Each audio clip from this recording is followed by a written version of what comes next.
Do you mind closing the door, the person that's at the back? Thank you so much.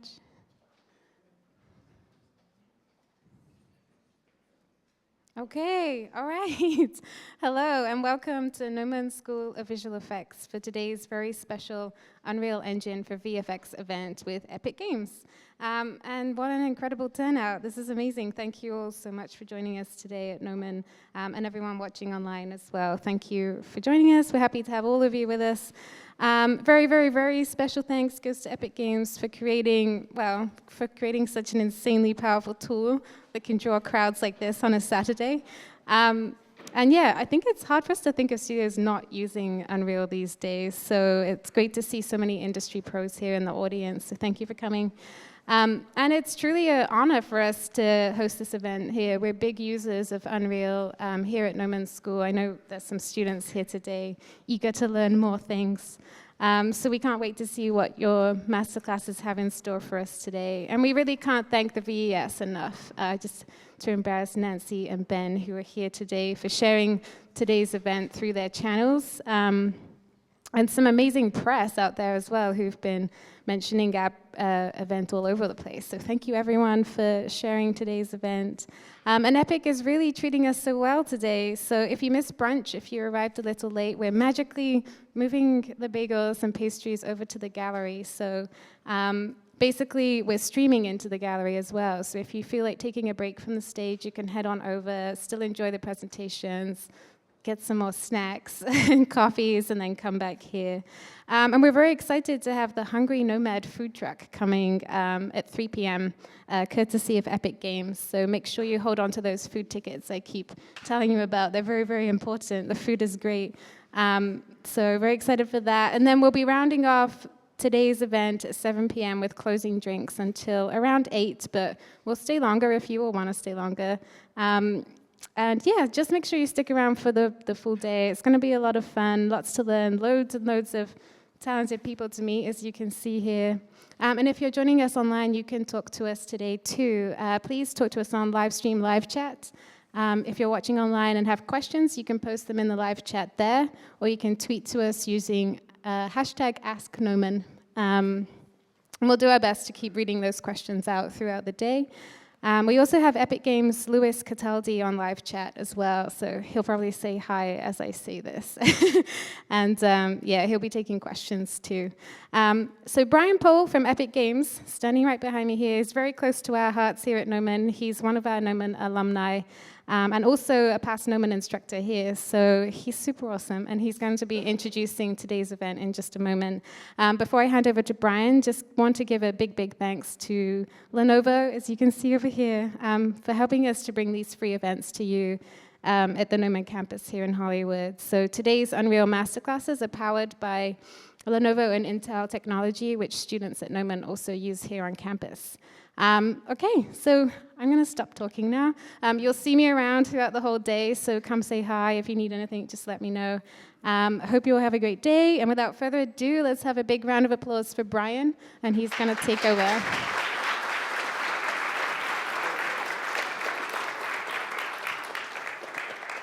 Hey, everybody. Okay, welcome to Epic Games' first visual effects and animation retraining course for 2018.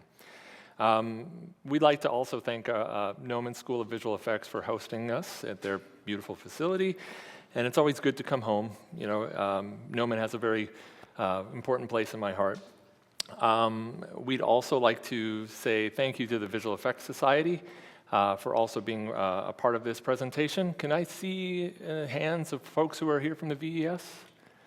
Welcome, appreciate you coming. And then, of course, too, as Lynette mentioned, we'd like to thank Lenovo for sponsoring the event and providing us with the hardware that we're going to be running all of our demonstrations on. So, as Lynette mentioned, my name is Brian Pohl. I'm Epic Games' technical account manager for the US and Canada's enterprise team. Now, our enterprise team is a new division that we started that is specifically designed to assist in helping people integrate Unreal Engine in non-game applications. I act as kind of like an advocate in which I work with the dev team and our folks like Martin and Hammam, who are going to be teaching today, and helping you find answers to your specific technical support problems and questions and so forth. So if I can't immediately solve that problem for you, I'll put you in touch with these gentlemen or people like these gentlemen, and hopefully we'll be able to resolve your problems and answer any specific questions you might have. So in 2018, it's our goal to build stronger relationships with both new and existing clients. Okay? We've heard you call out for more educational events, and I know that a lot of you have been saying, we need more education. So that's what we're going to be doing today. Our focus is on media and entertainment today, and all of the users that, and we want to concentrate on giving you a better education on Unreal's animation tools, particularly as they are centered around animation and virtual production. At the same time, I'm just quite pleased to be here, and I'm very glad that you're all here too. So, with all the formalities out of the way, I want to do some introductions. We have two members here from the enterprise team and the dev team up in Montreal. They're kind of our technical ninjas, as we like to call them, because they are here to help solve your problems, and they're going to be here to give you some great education. So first, we have Martin Sevigny over here.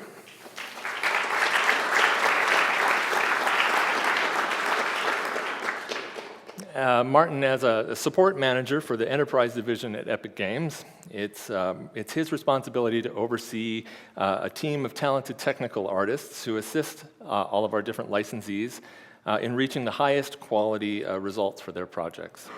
Prior to Epic Games, Martin was the director of technology at Warner Brothers Games in Montreal, correct? Okay. Martin's class is all about the content pipeline. And in the world of visual effects and animation, I think we're kind of a little bit spoiled here. Applications like Maya and 3D Studio Max are designed to be very forgiving for the artist. Their intent is kind of like to broadly address any kind of scenario that you can throw at it. So they give you a huge range of tools that are really great for building models and animating content. They give you a wide range of support for different formats and really powerful renderers to make some really beautiful images. However, this broad-based approach, it comes at a cost. It comes at the cost of performance and being able to create content that is not only iterative, but interactive and in real time. So that's where Unreal Engine comes in, and training for the engine, obviously, is very important. In order for Unreal to achieve the speed that it needs, the assets that come into the pipeline, well, they need to be properly prepared. They need to be optimized. And Martin is going to review the engine tool sets and techniques that make it possible to render complex scenes in real time and ensure that you get that high fidelity that you're looking for. While this does take a little more time to kind of preload things in advance, a little more effort up front, the benefits of that are really profound. So what you learn today is going to make your Unreal Engine experience better, and it'll make you a better real-time artist. Our second class is going to be taught by Hamam Banasi. Hamam, why don't you stand up and say hello?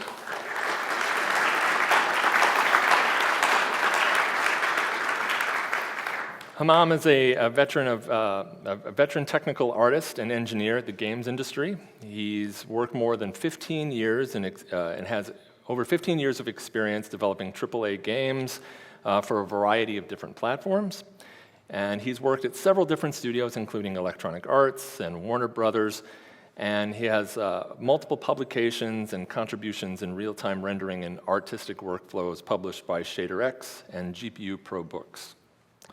Now, whereas Martin's class is going to prepare you on the data and content ingestion pipeline for the engine, Hamam's class is going to teach you how to improve your performance of your scenes by understanding Unreal's rendering pipeline. When working in VFX and animation, we all know that there are dedicated departments that are specifically designed to assist you in lighting and rendering in order to produce a final product. That doesn't change for Unreal. However, Unreal provides you with a series of tool sets and capabilities to optimize and take advantage of the GPU rendering process. So, the whole result here is being able to deliver something in real time as opposed to throwing more computers at it with a render farm of some sort. So, in Hammam's class, you're going to learn about some things that you may not be very familiar with yet. G buffers, draw calls, and light maps. These are all things that as visual effects artists, we may or may not know. So today's class, Hammam's going to give you some information on that. And ultimately, you're going to look at lighting your scene in an entirely different way. We consider both of these classes very foundational, and it's our intent to kind of build on these as the year progresses. We want to be able to make sure that we can obtain some of your feedback as well. So after the classes are through, we're going to provide you with an email with a link that you can supply some feedback for us and to make some suggestions on curriculum for the future, and tell us what you're interested in next. So as far as the format for today, I just want to say, Martin's going to be teaching kind of all the way through. He's going to give a long class. So if you need to take a bio break or something, just please excuse yourself, go on to the back, and don't feel like you have to wait. And if you have questions, just raise your hand, and it's okay. We'll take a moment to answer your questions. I'll bring you a microphone, and you can ask specifically. But Martin also has some specific breaks in his presentation to ask questions, whereas Hammam is like totally okay with you saying, hey, if you have a question, ask. So with that, why don't we get started, okay? Martin, you're up.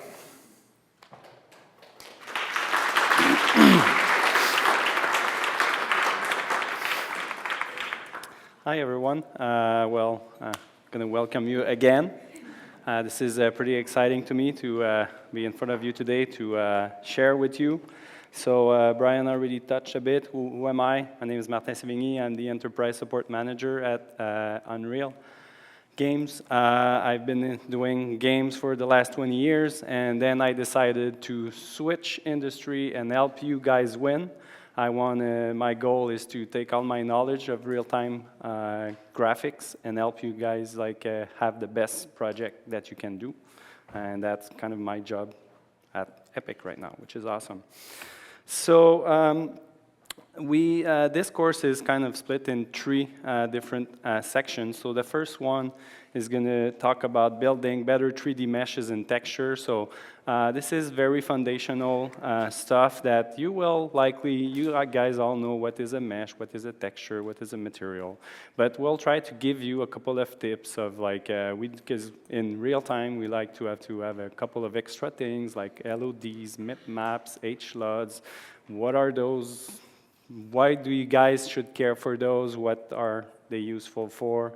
So we're going to talk as well for creating material and material instances so that you can have a decent sized project that load in less than half an hour, or so that you can, because sometimes the way you create your data also has an effect on your workflows and pipeline. And I'll have a small section on performance and optimization.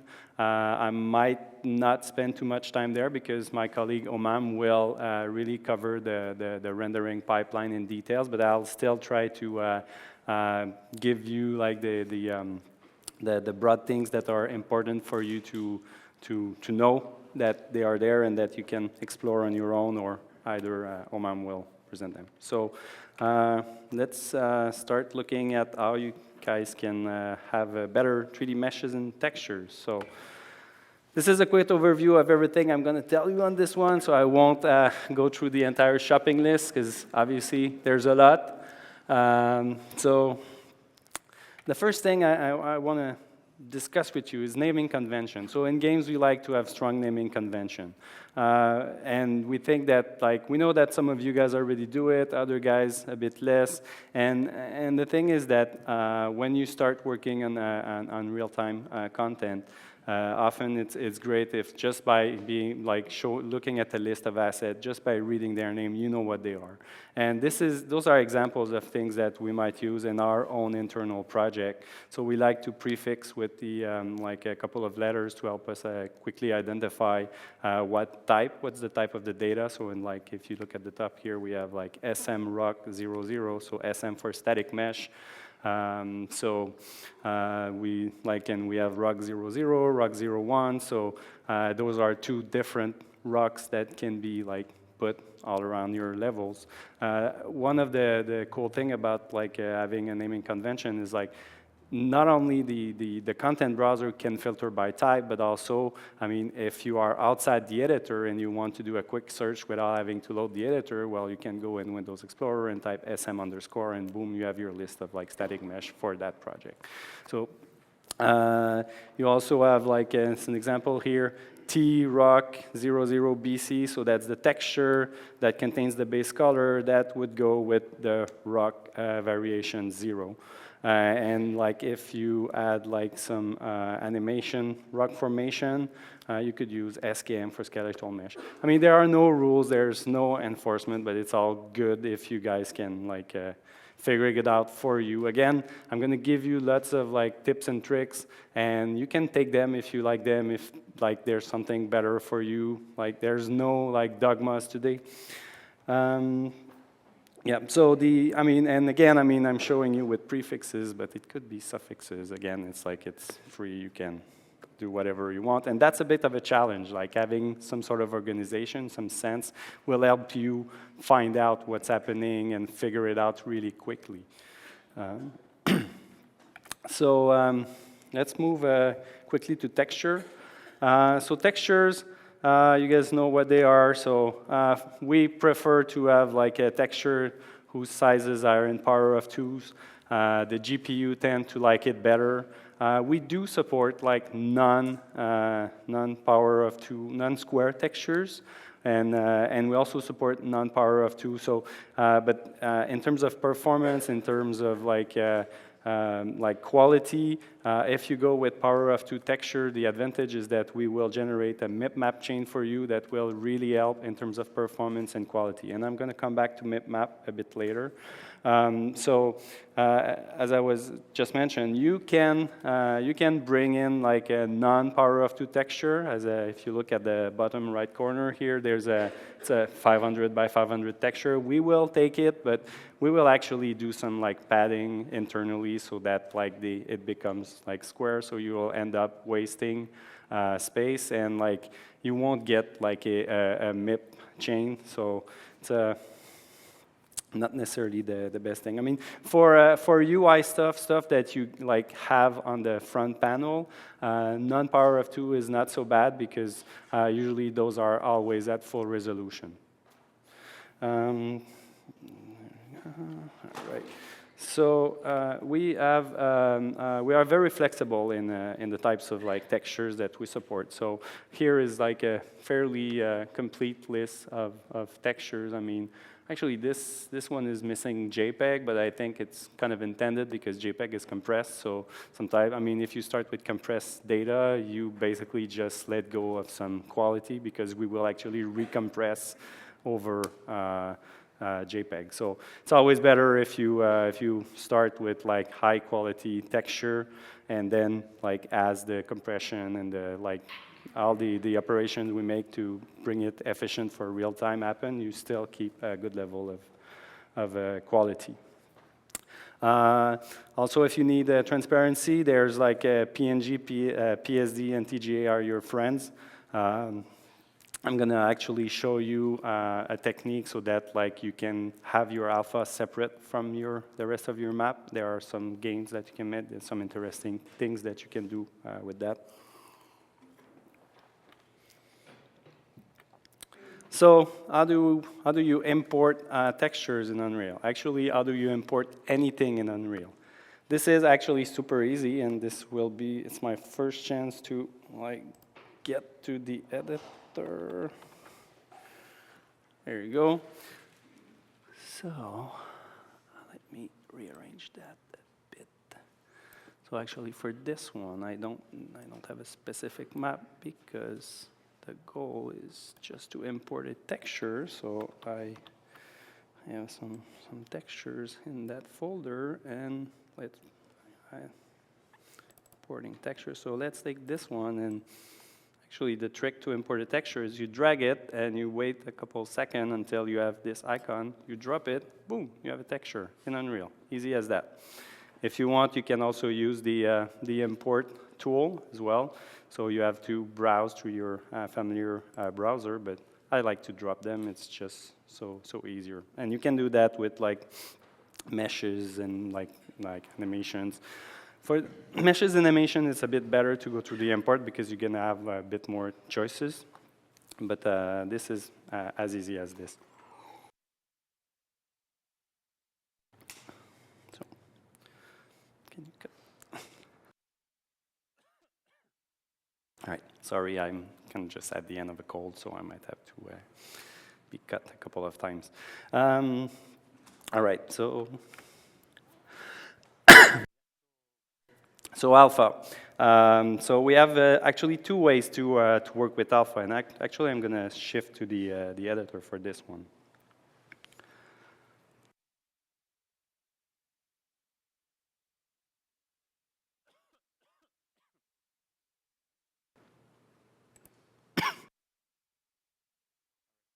So here we have an example. I mean, the left part is using embedded alpha. The right part is using separate alpha. I mean, you see the right part is a bit less detailed, but maybe that's what you want. The fact is that in terms of like storage, splitting the alpha from the texture make it that you can play with the sizes. That can become important sometimes if you want to publish an experience and you have limited space. If you're going for a high quality image, then I mean obviously you will want to have like a super nice alpha channel. So this might not apply. So if I open the separate alpha channel, actually I can play with the quality. So right now, this brings me a bit to, I'm going to briefly talk to LOD about MIP maps, even though I'm going to come back later. MIP maps are basically lower resolution versions of your main texture. So in the case of this guy here, we have, actually, so this is the texture that's been imported. It's a 512 by 512. You see we have a nice gradient. And as you go down in through the MIP chain, you see that like it's basically just like blends at a smaller size. Actually, those are zoom. I can show them at real size. So you see that those textures are getting smaller and smaller as you go down the MIP chain. And this is important because this goes with the actual size of your object on screen. So what's the relative size of your object? So if your object is far at the back and it's like super tiny, it's going to use maybe 10 by 10 pixels, why use a 512 by 512 texture? I mean, the GPU is going to do it, but the problem you're going to have is that like every time you're going to have like every frame the GPU is going to have to bake down those like pixels into this 10 by 10 surface. So it's not very efficient. So the MIP chain helps for that because if it's a 10 by 10 on screen, that's probably that size. So we already have a texture that's the proper size that the GPU is going to be able to consume really, really fast. On top of this, as you are moving forward or you are pulling away from objects, the GPU is going to actually blend between those levels through when it does the texture fetches. So this will ensure a constant quality in terms of your object. And the thing as well is that you can actually manually specify the MIP chain. And here I'm talking about MIP already, but that's fine. So in the case of this, if I come back to this example, so right now you can see that like where the alpha channel came back to be looking fairly good. And the reason why why is this is that I changed the LOD bias. The LOD bias is basically a way to tell the engine, I want you to use the MIP maps from like at a certain level. So since it's computer engineering, we like to count from 0. So 0 is the most detailed MIP level. Let me bring back. All right. So all right. So yeah. So MIP 0 is the most detailed, and as you are getting to a higher number, basically you get like a smaller image, which if you zoom, will actually start showing artifacts if it's not properly handled. You don't have to care for that. The GPU does it for you, by the way. But in some cases, you might know that like you don't care so much for quality, so you can play with the bias. And basically, you limit which part of the chain the GPU can access. So in this case, when I turned on the project, it was set to 4, so that's why you would see this those artifacts. But maybe in this case, I don't know, 2, like even 1. See, 1 is starting to look good. Again, this is going to be blended with something. There's going to be like other objects, and since this is transparent, it might just work. I mean, a mistake that people will do is often they will target super high quality, everything at super high quality, when in reality, I mean, it's kind of our eyes are kind of forgiving, and like with the blends, when you mix things together, sometimes it's a good way of saving. And the thing is that this can have an impact as well on performance, because like for any pixel, any texel that gets displayed on screen, the GPU has to go fetch them in main memory. So if you have like a smaller texture, well, it's less data to transfer over the bus, and you can use the save bandwidth for other magical effects. So that's it for, yeah, all right. So one cool thing, if you decide to go with separate alpha, is actually you can do what we call mass packing. So basically, this is an example of basically each channel is actually a different alpha channel, or it could even be like a roughness map. It could be, I mean, any like 8-bit type of data that you might want to use in your shader. So this allows you to like have very efficient texture fetching, because if you need all of those channels, you could bring them separately as grayscale images and like have the GPU fetch to like all of those textures together. But if you bunch them together, the good news is that the GPU is smart, and it's doing actually caching when it reads from main RAM. So if you pack your mass together, you will end up with like more like efficient fetching, because the data is going to be available for you once you actually need it. So I do have an example of this.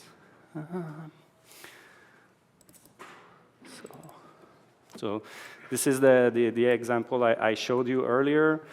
So one thing that's important is that when you want to do this is that, where is this? So you need to make sure that this sRGB checkbox is not checked. Because we do some color correction on the RGB channel when you bring a texture in. And in this case, this is actually not RGB channels. It should be like an AAA texture, but it doesn't exist. Anyway, it doesn't matter. But so you need to make sure that to change that. Otherwise, your alpha channels in like RG and B are gonna have some like weird things happen to them, and you probably don't know that. And as you saw, I couldn't find it. You know, I use the engine every day, but I don't know everything by heart.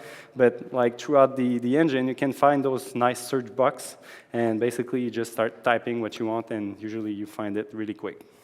So if you come here, you can control which channel are displayed here. So in this case, we have everything, but let's turn them off. And then, so this is, you know, a nice round one, like the one we just looked at. Blue is kind of some sort of clouds, and another different type of cloud. And here we have some sort of reticle to use in a game. So I guess that in this case, this is kind of like a magical gun or whatnot that has a reticle with some like SFX around it. Not sure.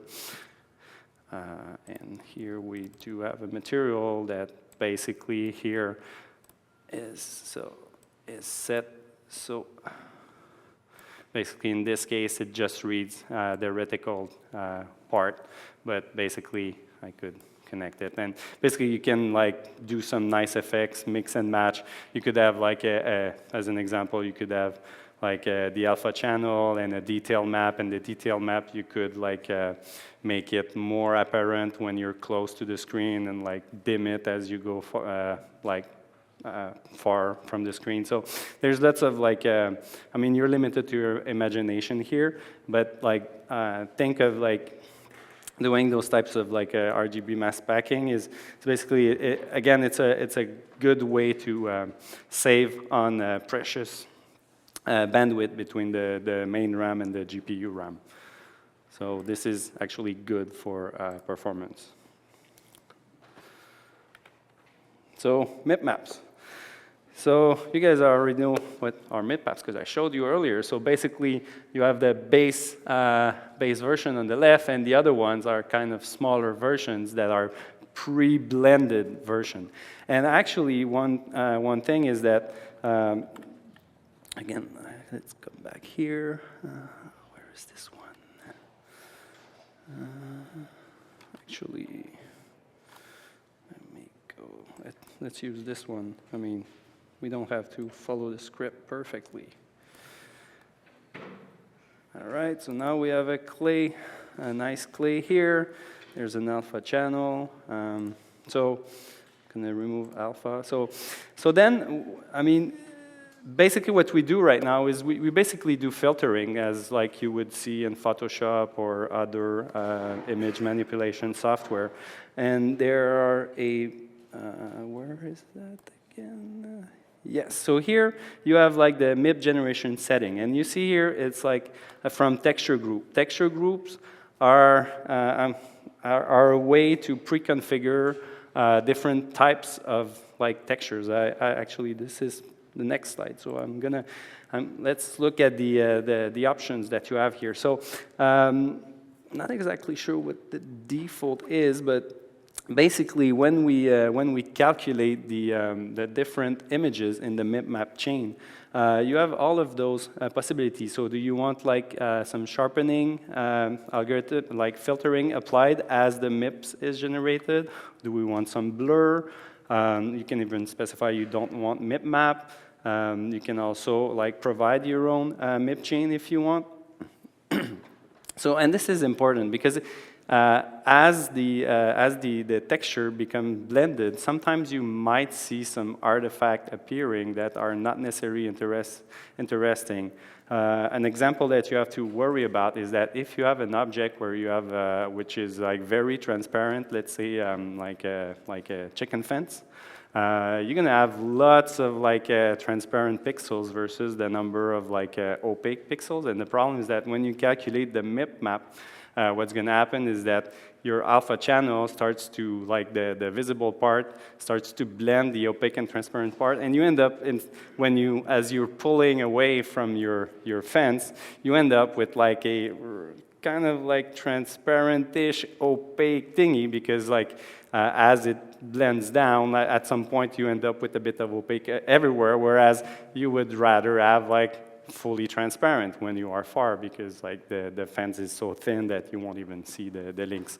So this is why you can play and control with the way those MIPs are generated. But even then, in this example I gave you for the chicken fence, you might want to have like a separate alpha channel, so you can really control the MIP chain of the alpha channel versus the MIP chain of the image itself. Right. So texture group, what are those? So I've already showed you LOD bias, like MIP, like filtering. So I mean, this can be really tedious if you work on a very big project. You're going to end up with hundreds, maybe thousands of textures, and you don't want to manually go set them one by one. So this is why we provide texture groups. Texture groups are a way to pre-configure texture based on their usage.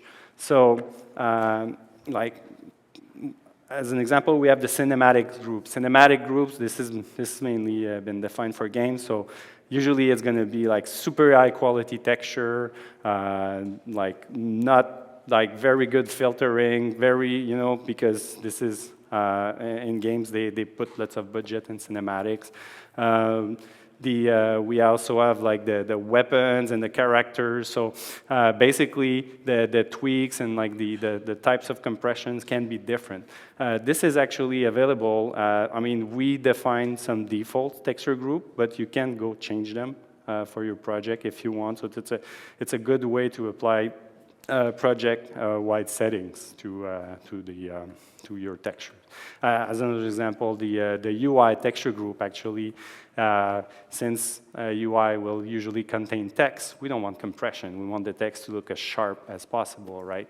And anyway, so UI is probably super like no MIPS and like very high quality, low compression, so that you preserve your text.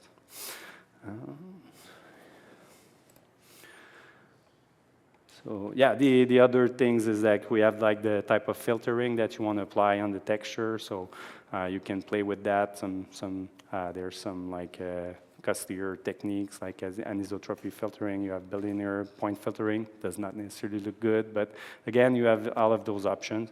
You can also control the max size and min size of your LOD, because sometimes you don't want the entire chain depending on the type of object.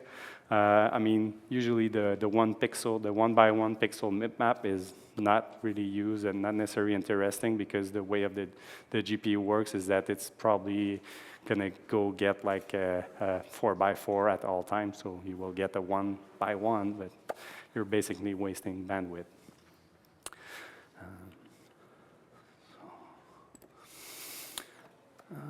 Texture compression. So we would all love to run those nice high resolution like TGAs, bitmaps, and whatnot at runtime. Unfortunately, this would put a heavy strain on the bus between the GPU and the CPU. So we do have to do some texture compression. The main modes are DXT1 and DXT5. This is tile-based compression. You can also, if you guys are interested, there's great articles on Wikipedia. You can also search for block texture compression. This is kind of a new way of naming those things. So DXT1, DXT5s are what you will use a lot. There are some special modes for HDR textures. BC7 is something that's interesting because the compression time is longer, but you have higher quality over DXT1 and DXT5. So if you guys are looking to produce like high quality images, I encourage you to play with BC7, because like the compression time is worth the payback at runtime.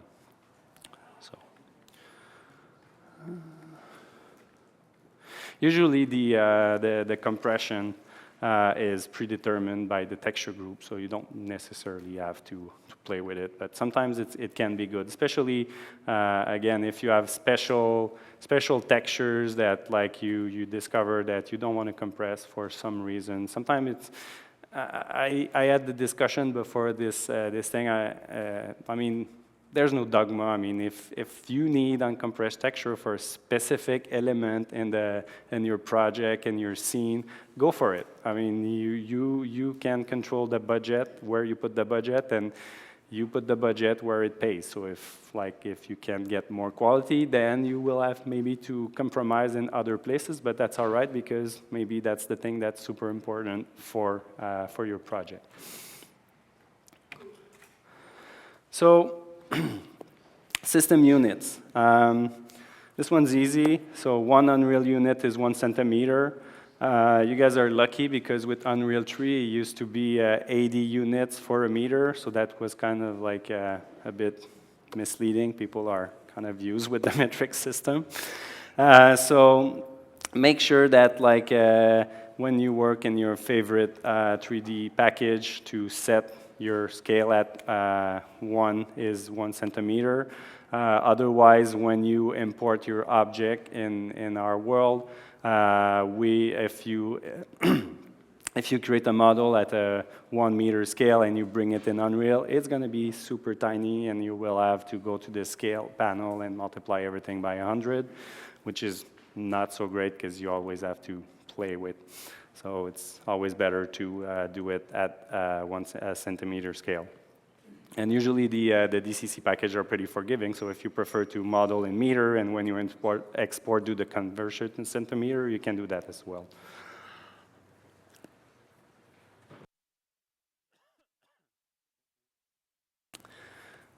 All right, so triangle counts. So now we're gonna start entering the world of meshes.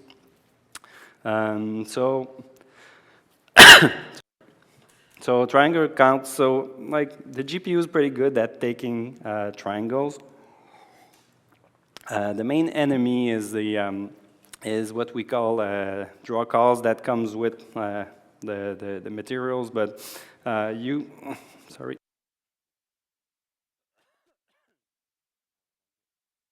All right, so you can, the DCC tools will show you how many triangles. Super small details are depending on the between the camera and the model. You have to be worry a bit about that. Early in my career, I saw a 30,000 poly squirrel that was kind of that big on screen. So we finally brought it down to around 500, and it still looked awesome.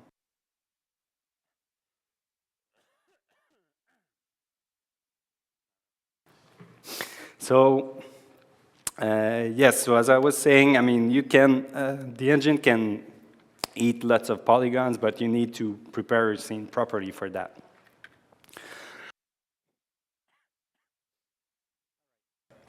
Material IDs. So as you model your object, you can specify which polygon use which material in your mesh.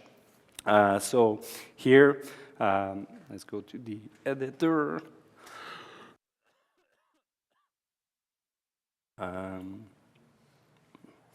Material ID.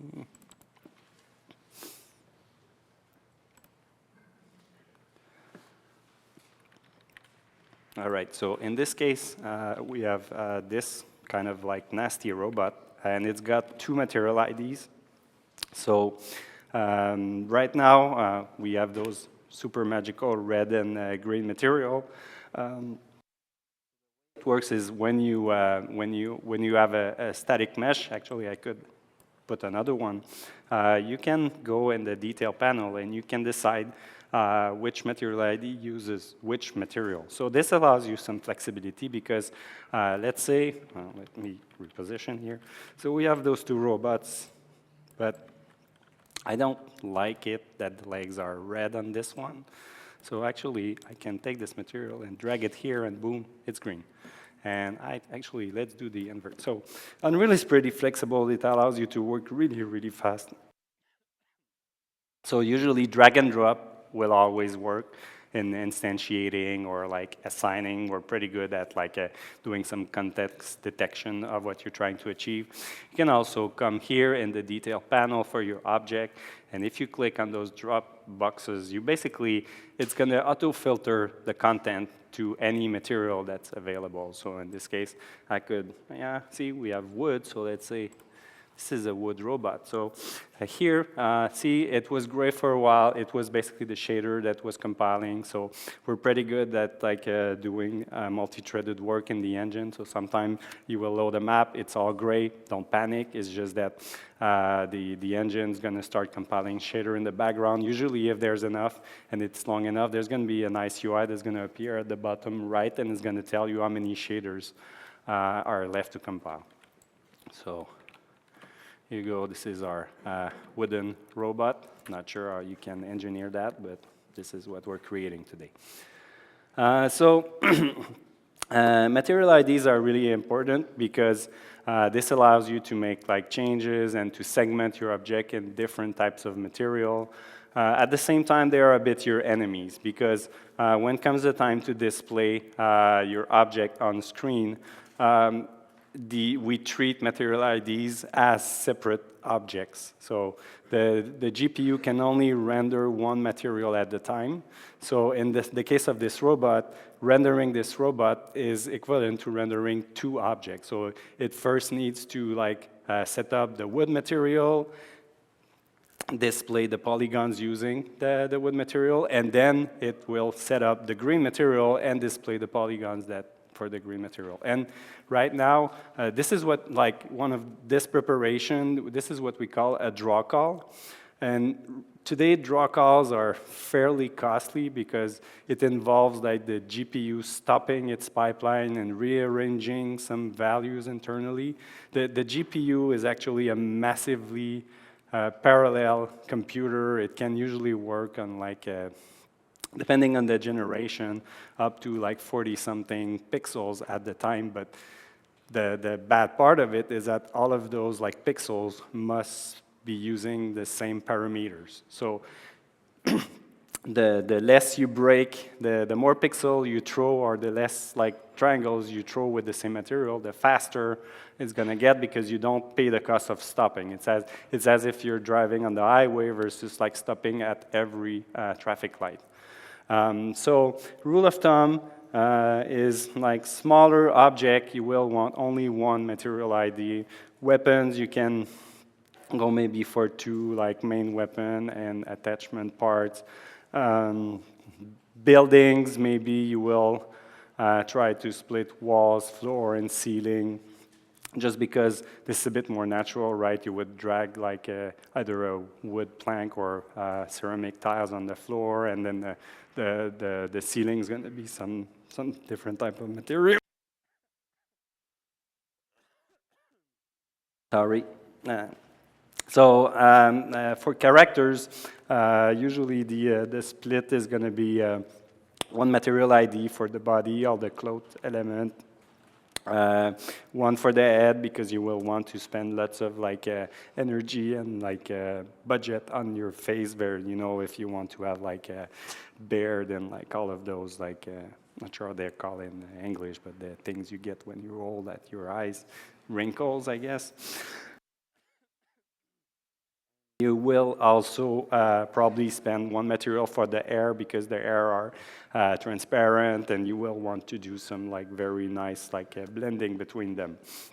Again, there's no dogma. If you need 10 material IDs for a super important object in your simulation, go for it.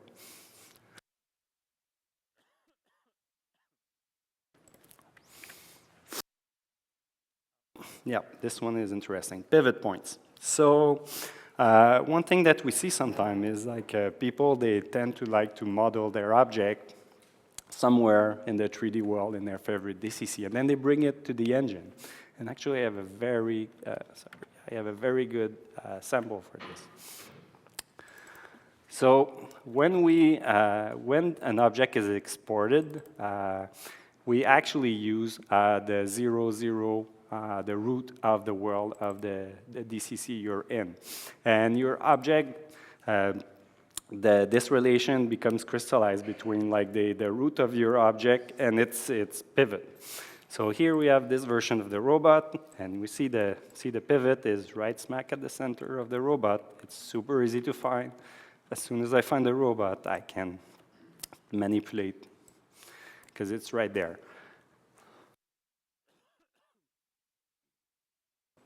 So I have a version of the cases that we don't like.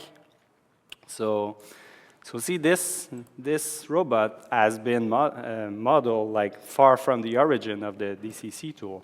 So if I hit this robot and I hit F is a shortcut so that whatever you have selected, if you hit F, that's what the camera is going to target. So if I take this robot with the bad pivot point and oh, it's not at the right place. Where's my gizmo? And then it's like, oh yeah, it's right there, and I need to move it. And this actually makes it difficult to do a nice placement for your object. There is one case where this of centering an object to its pivot might be interesting, is that if you have a complex scene and you want to like bring everything so that they just fit together when you instantiate them, that can be used. But although we do have like full scene import facilities that will actually take care of like having the pivot, the center of your object and place. But the rule of thumb is like try to have objects where your pivot is easy, is at the right place. The other thing as well that you might want to care is that the pivot is at the lower point of your object, because we do have some pivot snapping. So basically, when we drag the object, it's easy to set it so that the legs are perfectly colliding with the ground. So yes, thank you.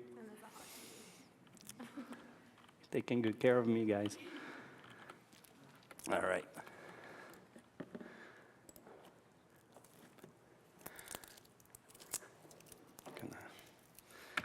All right, so light maps.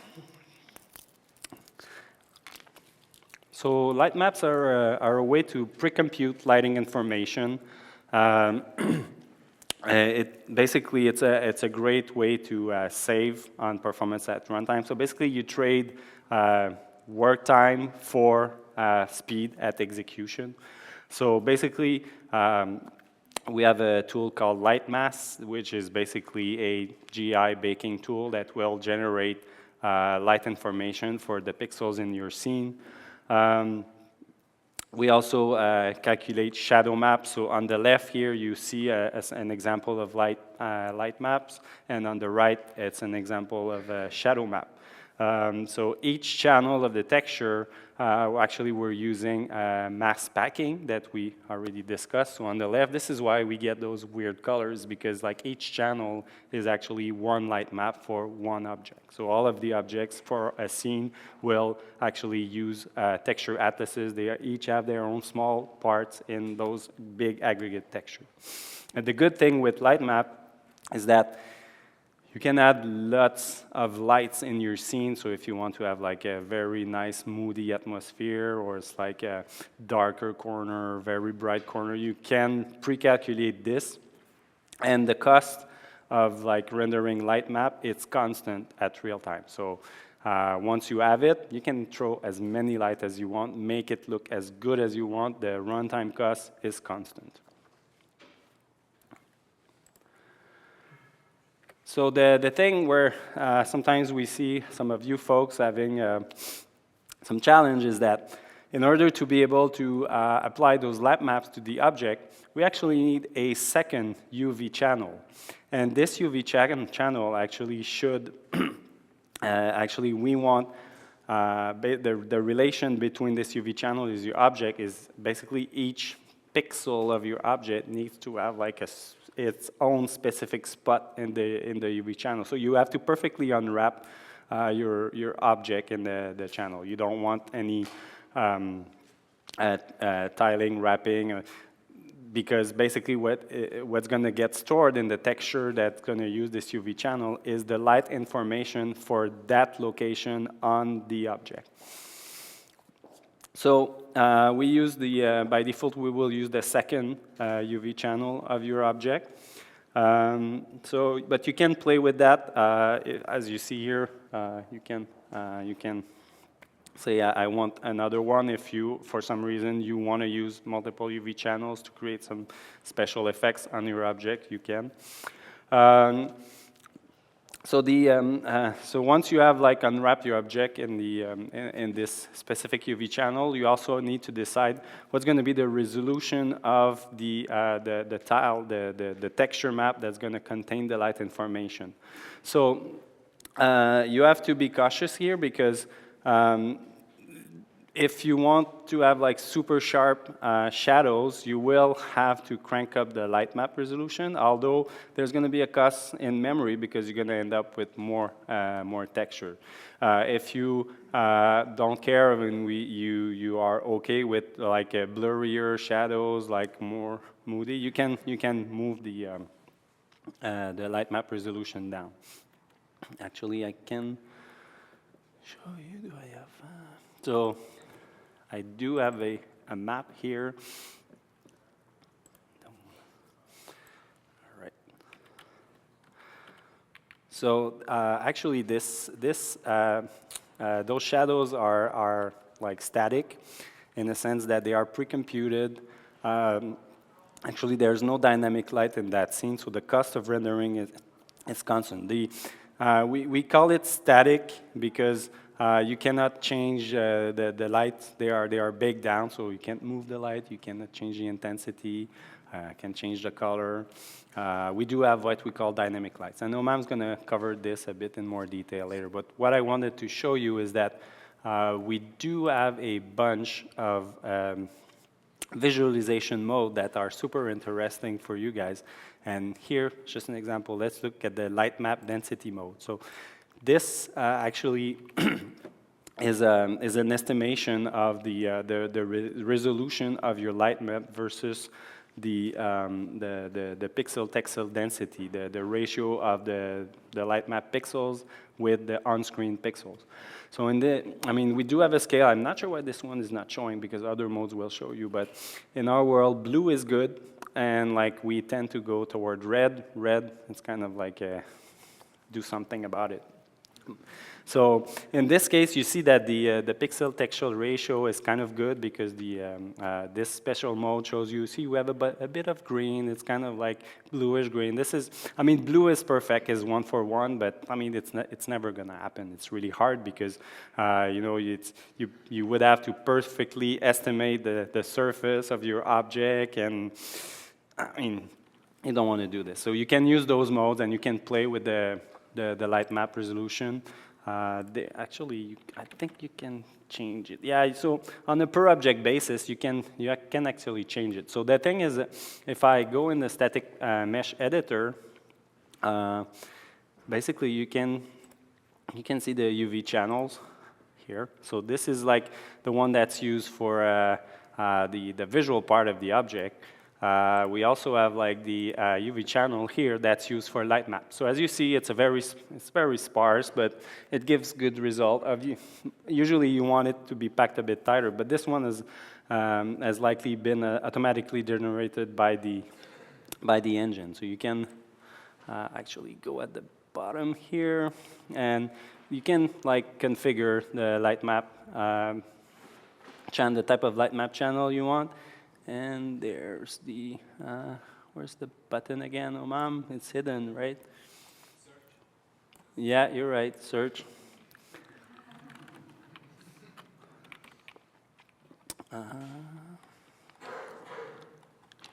All right, I can't find it right now, but I know it's there. It's hidden, but yeah. So, but if we go back to actually, it's right here. So if you you have the build settings, so you can like change a couple of information on your object, and then once your changes are done, you apply it here. So if we go back here, so if I search for light map, whoop. Yeah, so here you can see that the base resolution for this object for the light map is 256, so it's going to be 256 by 256 space. So basically this space is going to map on the UV channel. So in this case, you see it's kind of lots of pixels wasted. So you would probably want to work on a better UV channel. But in this case, you can see that it's been overridden to have a 512 map, and it's because like the 256 by 256 was not enough pixels to give interesting result. Actually, if you keep it that way, you're gonna have a blurrier lighting on your object, and that might be what you want. If the object is far at the back, that's probably fine. No one will notice. If you would want to have super nice sharp shadow, maybe you can go to 1024. And here, so suddenly it's green, and let's go crazy, 248. And we started to see some red appear. All right. 4K, so 4K light map. Oh my God, it's red. So here we're probably wasting lots of space. Your project is gonna use eventually too much RAM. So usually you try to keep it around like a blue, light green. So here it was like 512. So this is good. It should give you a decent result. But again, I already told you, but if you feel you need to crank up, you need more resources allocated to the light map for that object, go for it. You're the master in what you're doing. The only thing I'm going to tell you is that budget, it's kind of finite resource, so you cannot crank it up for everything. You have to make some choices. Otherwise, you're going to call us and you're going to tell us, oh my God, Martin, my demo is not running at like 60 frames per second. And we'll look at it and it's like, yeah, you might want to tone this down or... All right, but that's it. And actually, please do it. We need to keep our job, so if you have questions for us, that's good. All right. So collision meshes. So if you are looking into some interaction, it's kind of good that like characters or objects that move in the world will actually be able to rest at some point. They won't start falling in an infinite, magical, empty world. So collision meshes are also good for like FX, or if you have like things that crumble, you know, so that like objects start to make those nice piles. You can have them generated automatically by the engine from the static mesh editor. So by default, collision meshes have to be convex. Because in terms of computation, the cost is really cheaper than doing concave collision meshes. And then you guys are going to tell me, yes, but Martin, this object, it's impossible to make a convex. Otherwise, there's going to be so much empty space. And you guys are right. So this is why it's possible to have multiple collision objects for one static mesh. So in this case, we would probably have like a couple for the legs and one for those kind of like saw thingy. So you can either have the engine take care of that for you, or you can specify your own. So you can model yours, and the way it works is while you are in your DCC tool, you create an object, and actually this is one case where naming convention is important. So you call it UCX for Unreal Collision. Not sure what the X stands for, but and then it's going to be underscore, and the name must match. So it's basically the name of the static mesh. It's the name of your object in your preferred package, and the underscore number. So this is to allow that, like in this case, if we would model the collision mesh, we would end up with like 6, 7, maybe 10. I don't know. The thing is that you want to have a good coverage. In this case, you can see that there are some parts of the objects that are showing through the collision meshes. That's fine. I mean, sometimes things happen so fast that people won't see it. So actually, I do have an example here. All right. So we're still in the light map density mode. So let's go back to the regular lit mode. Right, and see, I still have my filtering. So sometimes you have to remember what you were doing, because you're going to be, well, where's my, oh yeah, it's because I was like caring for this earlier. So actually, I want to go here. And so this is the static mesh editor. I've been going in and out, and you have the collision. Where is that? Yeah, so here you have this button that basically shows you the collision. In this case, we only have one. So there's also the complex collision, which ends up being the entire object. I mean, if you want to use this in a simulation, the cost is going to be really, really high, because each of those polygons are going to be queried individually. So if you are going for interactivity, you really want to do those like interactive, not interactive, but collision meshes. All right.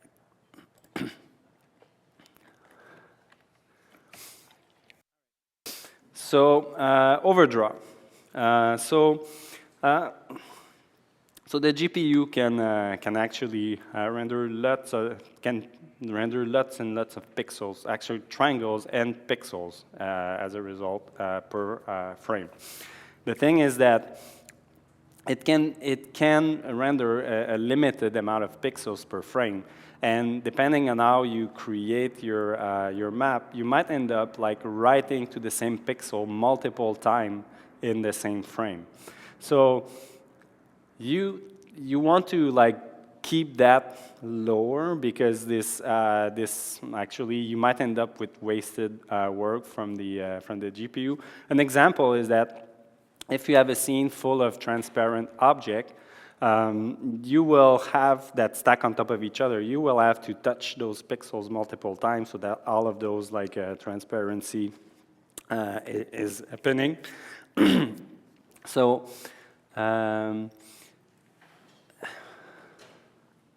yeah, so the so basically you will end up with wasting CPU cycles. So there's a couple of ways to fight that. Where is that? I don't have an example. All right, let's make our own example. So, I mean, we have a overdraw mode. Actually, I know Amam is going to cover that this afternoon, so I won't spend too much time. But so you can see the number of times each pixel is written to. In this case, it's kind of good. So see, this is the scale I was telling you about earlier. So blue is good, like red and even white is not cool. Here it's fine because we don't have much transparency. So see, as I pull away from the object, we will end up like touching those pixels multiple times. Well, it's a very simple scene, it's not a biggie, but especially when you have like transparent scenes, actually, I know there's a sample for that. How come I can't find it? Or you have that, OMAM this afternoon, right? Okay.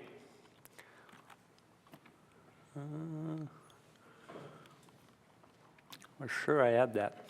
So all right, so let's take this one instead. So the thing is that if you look at the left version of the image, this is a simple brush that you're gonna basically you won't put that in a very close to the camera because it's basically a flat 2D panel. So it's probably going to be at the back somewhere, but I mean it's fairly empty. So the one on the right is kind of like it kind of looks weird, but it's kind of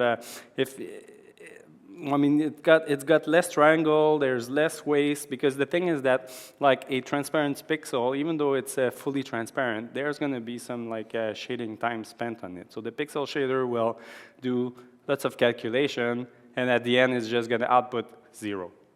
So you kind of want to reduce that. So if you can like make it like pack your triangles, make it tighter, even maybe at the cost of adding a couple of triangles, so you kind of better like cut those things.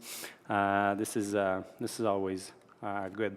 You can also actually we have like multiple modes in our shaders. So there's the in terms of transparency, we have the fully translucent mode, which gives you like a 256 level of transparency, and there's the masked mode, which is basically opaque or transparent. So in the case of that bush, actually, you would likely have create a mask material, so they're visible or not. And because it's kind of far at the back, so you don't really care for the nice gradient and the transparency. All right, level of details. So why do we care for them? We care for them because although the GPU can deal with lots of like triangles per frame, sometimes it's too much. Another thing is that as your object pulls back and becomes smaller and smaller, the relation between the triangles and the pixels, the final pixels on screen, at some point you can end up with like multiple triangles affecting the same pixel. See, overdraw, we're kind of there. So the level of details are simplified mesh, simplified representation of a mesh. So you start with a very high quality, maybe 1 million polygon model that like when you're really close is super detailed. And then the next version of the mesh might be, I don't know, like 500,000 polys, 300,000 polys. It depends on the level of complexity of your object. Obviously, for that robot, it's going to be less forgiving if we get too aggressive at reducing the polygons. So the thing is that this is important because both in terms of like performance and quality. Because if you have like, as I was discussing earlier, if you have like too many pixels, too many triangles affecting the same pixel, you can end up with like time-wise artifacts.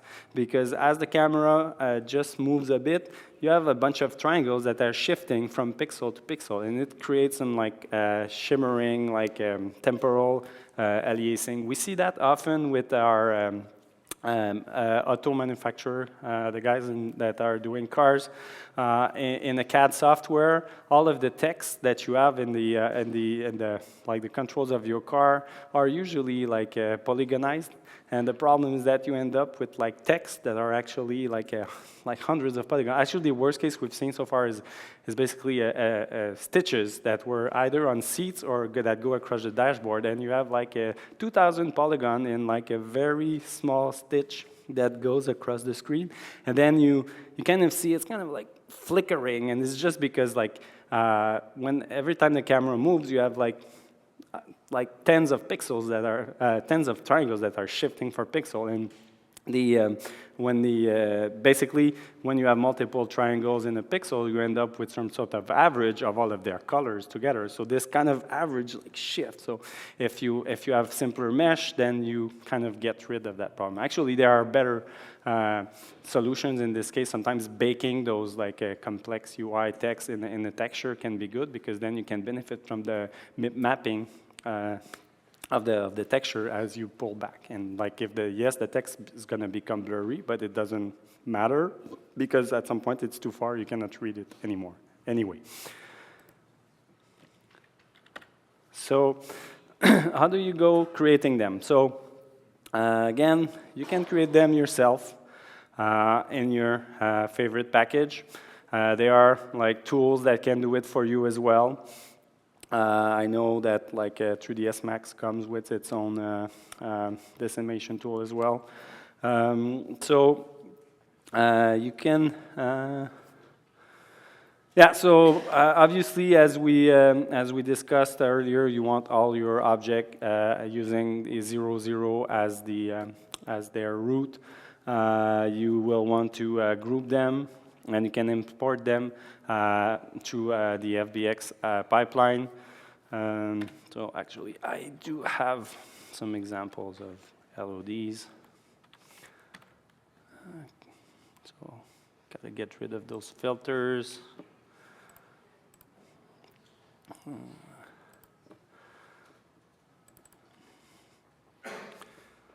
Let's.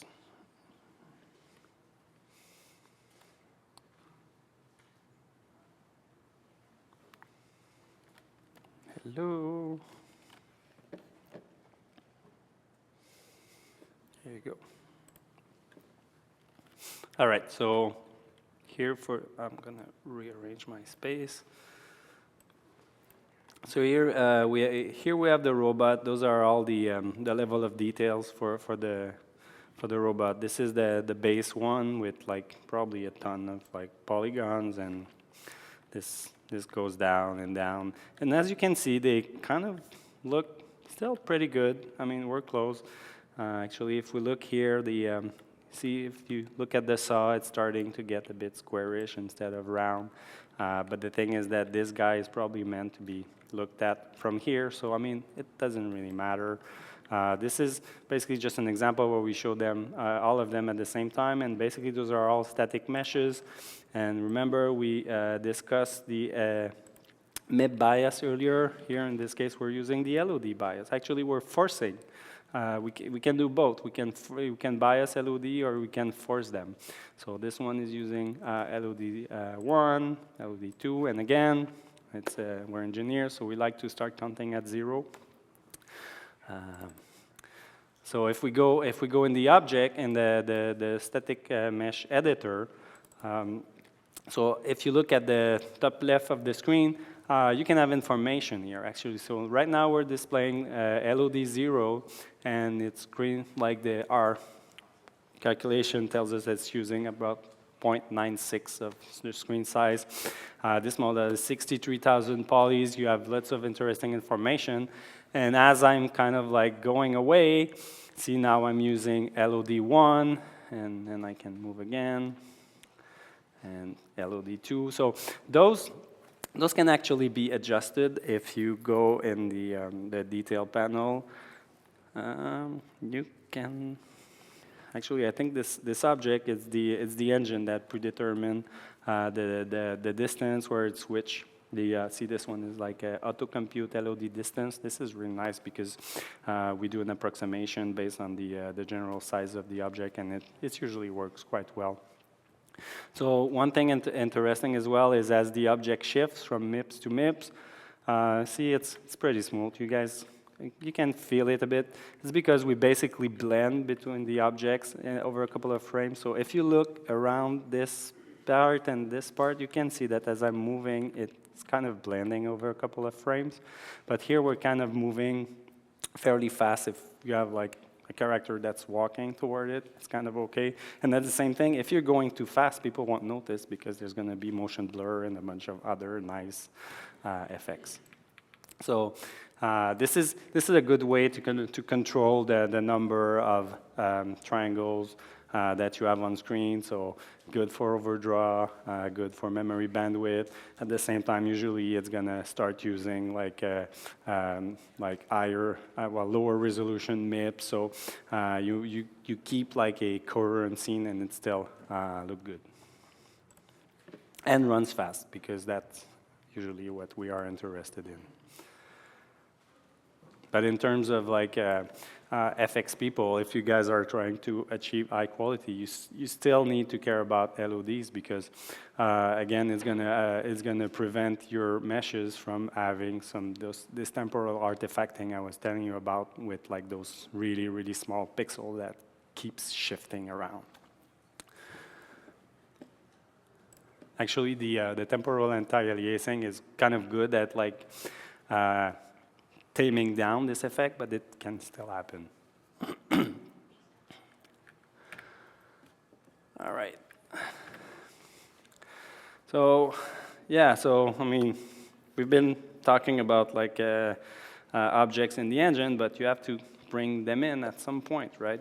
Actually, before all of this. So, we're currently using the FBX format. So you can use the importer that's packaged in your favorite package. So the FBX exporter, is used for static meshes, skin mesh data when it comes to time for animation, the level of details, and also the bone-driven animation, and the collision meshes as we discussed earlier. So most package will output FBX data. You will want to make sure that you bring in the smoothing groups so that we can know what are your sharp edges versus the soft edges. Triangulate because, I mean, the engine actually uses polygons. We don't support like parametric surfaces. And you also want to preserve the edge orientation so that your normals are properly calculated and it looks good when start shading. So skeletal meshes are actually meshes that are going to be deformed. So the difference, so I've been talking a lot about static meshes. Static meshes mean that the object won't change, but it can still move.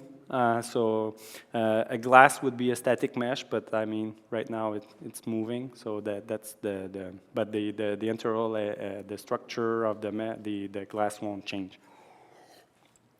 So that's where we see the difference between a static mesh and a skeletal mesh. Skeletal mesh are meshes that are going to get deformed through animation. So think of a character skin. I mean, so yeah. So here, if you want to export a skeletal mesh out of your favorite package, you keep the same like geometry parameters. You want also to get the animation. And deformation. You want to enable deformation and skin. Morph, you want to disable. Morph targets are other subject. We don't cover them in this class, but it's possible to do it, but not it's not the same pipeline than skeletal meshes. So again, how do we bring those in? It's fairly easy. I can do it again quickly. So where do I have meshes? So here I have an FBX, I need the editor. So basically you take your FBX file, you drag it in, you wait a bit. So sometimes people will actually, you will kind of like drag and like, oh, it doesn't work. So you really have to like just wait a bit and sometimes move the mouse, and now you can do it. And so see it by default it's calling the static mesh importer. So you can select like all the information that we want to bring in, and then you can just like import. Here we'll import with the base parameters. It takes a couple of seconds because while we import, we will do some calculation, make sure that normal and tangents and all of that is good. So, and here we have a new static mesh, which is our favorite robot. So it's not really more complex than this. And again, you can use the import panel if you know exactly where it is. I like to drag and drop because I'm kind of lazy. All right.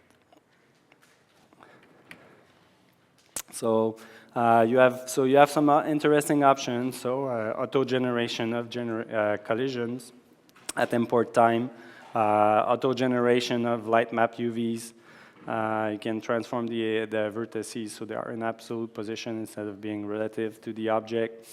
You can also decide if you have materials and textures that come with your FBX files, you can import them or not. It's your choice.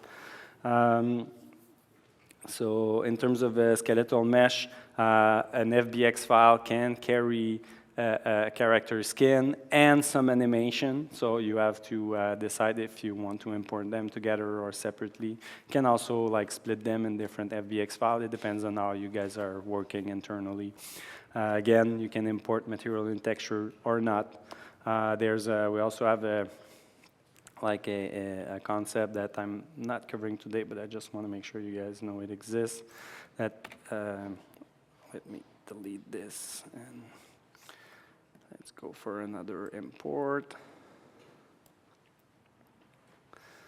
So if you go in the material section and when you look at like the parameters for any objects that are exposed, you will see those kind of like boxes so you can show or hide the advanced parameters. So sometimes you don't find what you're looking for and you start tapping, it's showing up, or maybe it's just that because it was hidden in the advanced section. So you have all of those. You can like invert normals and you can play with those parameters.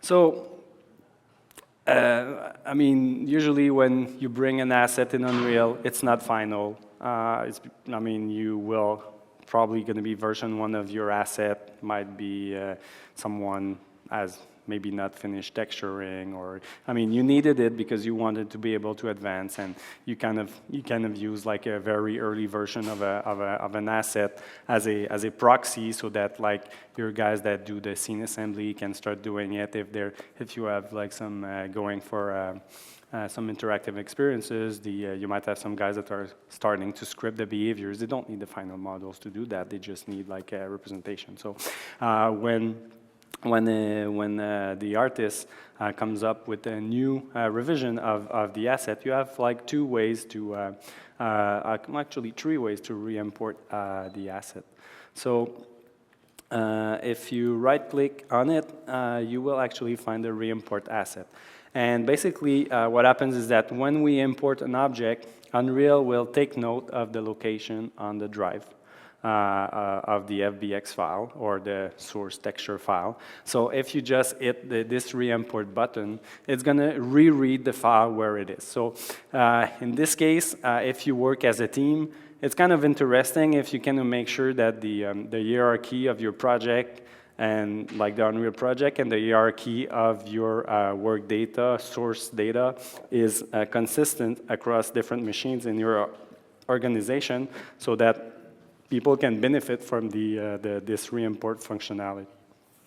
So you can go here for re-import. You can also do the trusty drag and drop. That will always work. It's going to figure it out. But the other thing that's cool as well is that we do have some auto re-import. So basically what happens is that if you go in the editor setting, which are here, editor preferences, you can set general loading and same. So usually I tend to search, I find which section, and then I kind of like go back. So it's general loading and saving, and here I have auto re-import. So you can actually specify drives that you want the editor to monitor. So basically here in the game is like the content folder that is always happening. So you can put source asset in the content folder of Unreal. We don't necessarily recommend it because at some point, as people tend to get in sync and your project grows, the content folder gets really, really big. And the thing is that the people that work inside of the editor, they don't need all of those PSDs and FBX files. So why burden their hard drive with this content? And it's the same for if you have like people that never touch the project, never touch the editor, they just produce the content that will get imported at a later time. You don't necessarily want to mix those things, especially if you want to reuse your asset for a future project at some point. If it's all embedded together, it might be a bit difficult to find it. So you can specify like a location on the drive. So here it's you basically add another structure in this array, and you can just like type, or you can just browse your disk, and it's like you can say, all right, I want you to manipulate that folder. Actually, this one is inside the project, so it's not the proper thing. So let's go anyway on C, and let's say I will put lots of like FBX asset in the user folder, so I can select this folder, and the editor is going to monitor this the folder. And every time there's a file that's going to change, you will actually see a pop-up that tells you, hey, file has changed. Do you want to re-import it? And you can say yes. You can also through that UI, you can also say I want you to auto re-import. Sometimes you want it, sometimes it's not necessarily what you want. You want to have maybe a tighter control over what comes in, so you can review it as it's imported. But again, you have lots of choice and freedom with the Unreal Engine. So it's the same for textures and like all of the different types of meshes. So this is the auto re-import. So full scene import. So we know you guys don't like to bring in like different bits and pieces and then like recreate your level, because in your case, you sometimes if you're working on a movie, you already have like a set fully assembled in Max or Maya. So it is possible to export full levels, full scenes, and have Unreal import them in one shot. Actually, I'm going to do a bit of advertising here. The enterprise group right now is working a new set of tools that we call Datasmith, and our goal is to make it even easier to bring those massive scenes inside of the engine. So stay tuned for Datasmith. Yeah. So here, if we go, so we have the full scene example. So oh yeah. So I need to do it. So in this case, even though it's an FBX file, so where is that? Okay. Right. So it's a special FBX file actually. So you can't just drag and drop it in the content browser. You have to go in the file menu and this import into level. Actually, oh, that's all right. So you can, actually, no, I lost my path. And in this case, let's go for the smaller one. So so this basically, I just told the editor, this FBX file is a new level. And so it asked me, where do you want this level to be? And let's put it, I don't know. Well, let's put it at the root. It's going to be easier to find later. So here I have a bunch of like parameters that like I can fill. You can like, I have the list of the static meshes in the map, so I can decide I don't want this code hook and I don't want this book.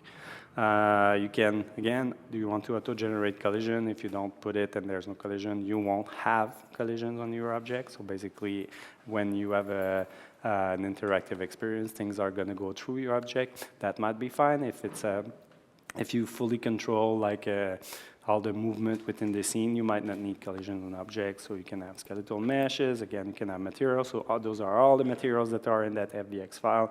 And when you're ready, you just hit import. And it takes a bit of time.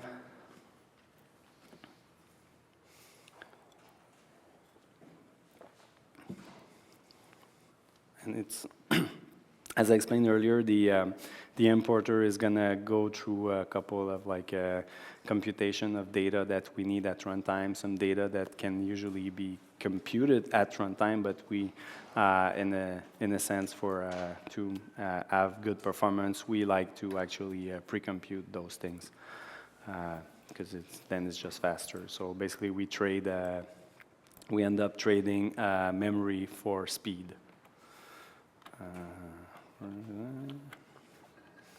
All right, so it's still importing, so let's keep on going with the presentation, and we'll be back at some point. The editor is going to finish doing its thing. So another thing that can be interesting is that maybe you lose the source file of an asset, or maybe for some reason you've done configuration that you want to get out to go see, or if maybe you don't know where the source is because someone else on your team is responsible to do it, but you still want to be able to see the mesh or manipulate it, or you like a texture but you want to make a couple of changes. So if you go in the asset action, so you right-click on an object in the content browser, you go to export, and basically you're going to be able to, for texture, static meshes, and skeletal meshes, you can export, I think it's PSDs for texture. Static mesh is going to be FBX files that can be loaded in your favorite package.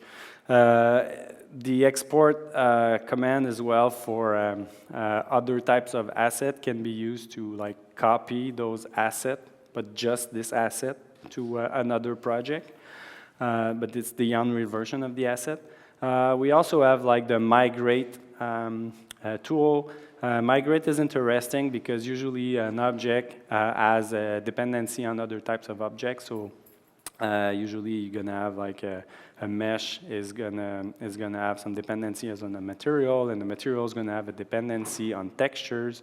So if you use the migrate tool, the editor basically will go through, identify what's the full dependency chain from that asset, and you will be able to copy all of those objects into another project. So, all right, so it's still importing. No, actually, it's done. It's just like auto-saving. Right. So this is the scene we just imported. So see, we have a nice interior. It's all gray because either there's no materials or the materials are compiling. So see here, it's probably just compiling. So this is a like fairly efficient way to bring a scene in. Like you see, it's fairly complex. I mean, you could have imported all of those objects separately, and then you could have someone who would have like built and like did this layout. Actually, I think that like there's not enough flower pots on the table, so maybe I can just like duplicate this guy, and now come on, move. Oh, it's because it's there's grid snapping turned on. Where is that again? Come here. All right. Anyway, so I can. So the thing is that you can have like someone create like an interesting environment in the DCC package, and you can still modify it once you're in the engine, and you could like basically reverse export so that you can get back this information in your package. Oh, another thing is that sometime when you do operation, you will get that nice message log. You should care about that because usually there are some issues that might, like, it's still going to run most of the time, but there are some things you might want to pay attention. So as an example here, it says the input object is very small. So remember, we talked earlier about like the unit. Maybe those objects were modeled in the not the proper unit. Usually, there should be the name of the object, and you have a link to the doc. You have like here, it's like the map check happened, validated. Here we have some information on source control, which we're not using for that demo. It reminds me another window that's interesting. You guys might want to pay attention to is if you go in Windows Developers Tool. There's the output log. The output log is wherever we do operation, we usually will dump some details. So here, see, there's been a bunch of like objects that have been saved. Sometimes in there, you will have some red lines or yellow lines. Basically, it indicates that you should pay attention. Sometimes there are some important message about performance-related object or problems with like UV channels, or you need to pay attention to those things because it's in the end it's going to allow you to fix up the data so it works better with the runtime. So this is the end on the 3D mesh and textures. Do you guys have questions, or if you don't, we can like start looking for material related stuff. I think we have a question. Just wait a second. I think we have a microphone for questions. So Brian, there was a question in the middle alley right there. Testing one. Okay.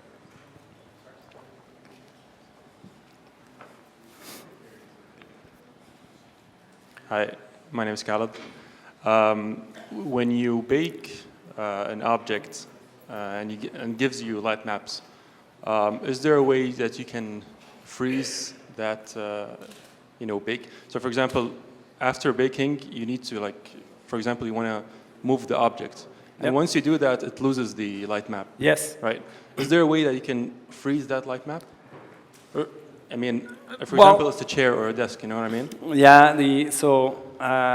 well, the thing is that when the object was lit, it's basically lit in relation with the light. So in a sense, if you move the object, the lighting information of the light map becomes invalid. So this is why we kind of revert back to it's a preview mode, and so the next time, so basically for a tiny amount of time until you rebake, we're going to use dynamic lighting on it.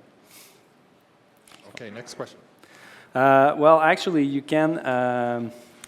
Amam, what was the trick to have like moving light maps?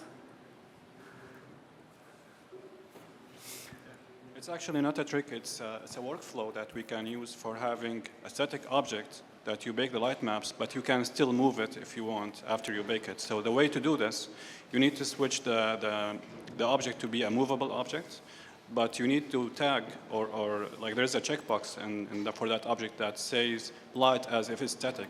So when you have this option enabled, light maps will consider it, so it will bake the lighting information on that object, but you can still move it around without losing the light maps that you bake it. Yeah, so and this is this guy right here, actually. I think that's what you're looking for. Yeah, you have to be, I mean, this is interesting in a way where if you have like a wall and the door is going to move, you might want to like put light maps on the door so it's like more uniform and the door just don't jump in the face of your people like static lit and this one's dynamic. But at the same time, if you move the object, I mean, like the lighting information is wrong. Like if it's like a slight movement, it can work. So again, trade-offs, no dogmas here today. So. Okay, Martin, next question. Hi. When you did the scene import, you had, for example, there were a bunch of books in there. Did it import each of those as a unique static mesh? Is there a way to import one or a handful of books and have it instance them around? Yeah, I'm not sure exactly, and I kind of let go. But actually, if it's instances, I believe that it will just create one static mesh. And the thing is that so static mesh is the type of the object as it is in the content browser. But when you instantiate the object, we actually end up creating a static mesh actor. That basically adds like the transform and a couple of information. So you see here, the static mesh is actually contained in the static mesh component that basically connects the static mesh with material, because on a per instance of the object, as I showed earlier, you can change the materials. So it's TBD, but I believe that if it's instances, it's going to be just one static mesh, but you will end up with still one static mesh actor per instance. Now, I mean, if we look in a bit more advanced concept, we do have some component that we call the instance static mesh and hierarchical instance static mesh. Those are very efficient ways of like doing instance rendering of objects, so that if you would have like the same books, or as an example, if you make a city and you have lampposts or like a fire hydrant, you could set it up to those instance static mesh components, so that like you load the mesh information once on the GPU, and you have all of the transform for all of the objects, so it makes for more efficient rendering. There was another question in the front, Brian. Sorry, I had another. Oh. I just wanted to know if when you're importing an entire scene, is there a way to set that up so that you're importing instances and not, 100 different books that are all being imported as unique static mesh? Yeah, it's not going to do the instant static mesh component. It's not going to do it. You will have to work a bit for this. Okay, next question. Thank you. You showed us different LOD objects for one static mesh. Yep. Can you generate those different ones in Unreal Engine, or do I have to do that in my modeler, like Maya or something like that? So Unreal can do it for you. Where's my robot? I'm looking for the object in the content browser. So actually, if you come here and you click on the magnifying glass, it's going to find it for you. The other thing is that if I just want to see it in the corresponding editor, you can just double-click on the object and it fires up for you. So we do have some the LOD section here. We do integrate, I believe, Simpligon. So you can have them changed. You can either import them, or you can also auto generate them. So here, it's like you can select the number of like of LUDs. Here there's 4, so let's put a 5th. And if you apply changes, this is going to take a bit of time, but it's gonna generate the object for you. The tool in the engine are doing a pretty good job. So let's go see what we got. So this is LUD 4. So this mode, this drop down here is forces to show which one. So actually we did not properly configure it, so we ended up with lots of polys, but yeah, you can have it generated inside of the editor. Oh, it's actually here, the reduction settings. So LUD 4, let's say, let's go see what LUD 3 is. LUD 3 is 12% of the triangle, so let's say LUD 4, maybe 5%.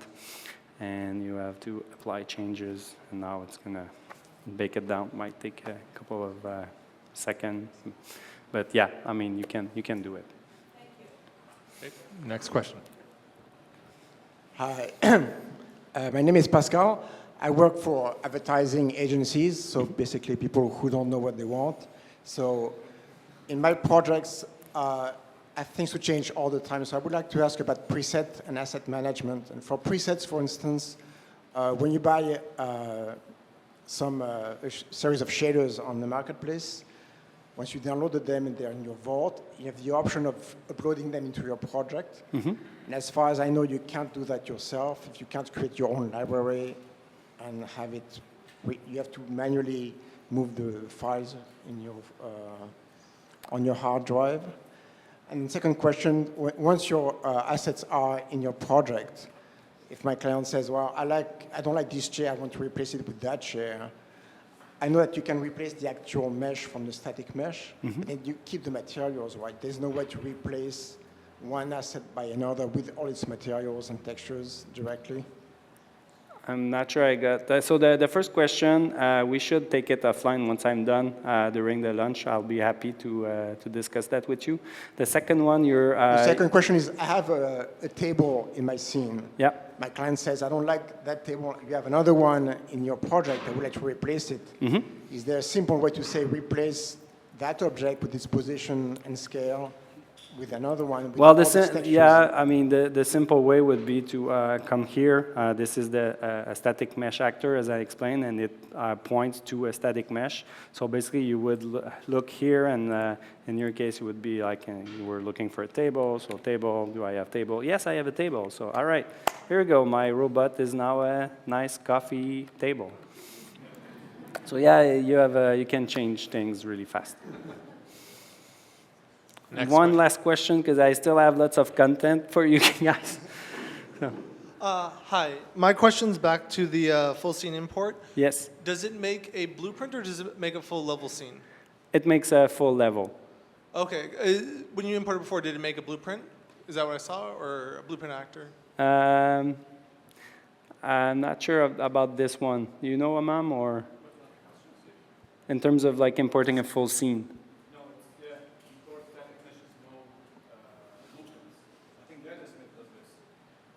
Yeah. So the full scene imports, it's only import full level with static meshes all flattened in that level.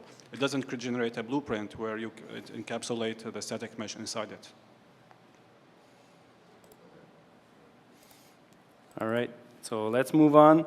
So I'll be around. So if you have other questions, I'll be happy to take that during lunch, or I won't say during Oman Stock because it's really good and I don't want you to miss it.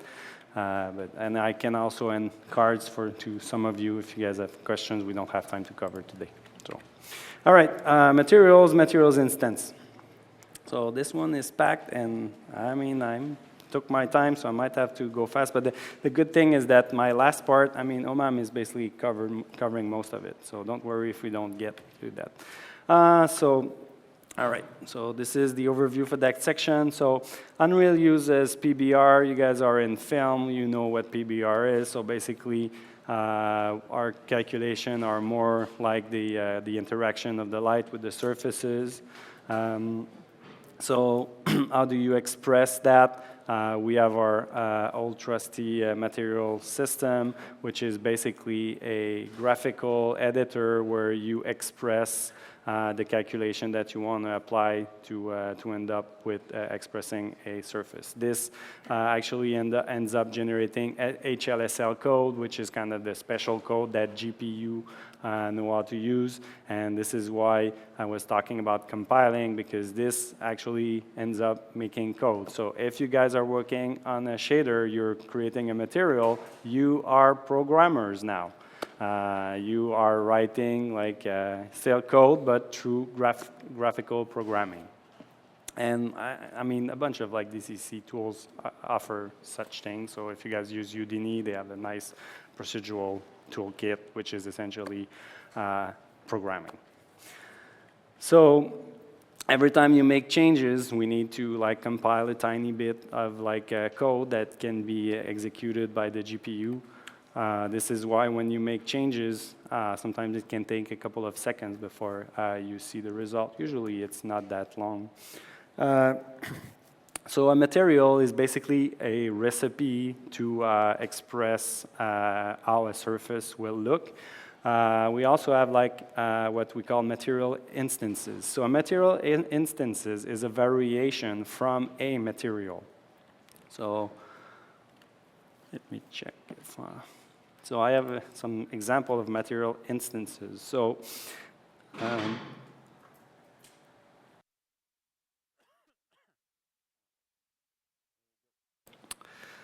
right, so let's load that map.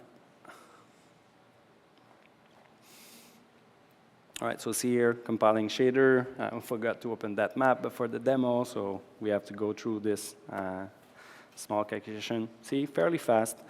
So, yeah.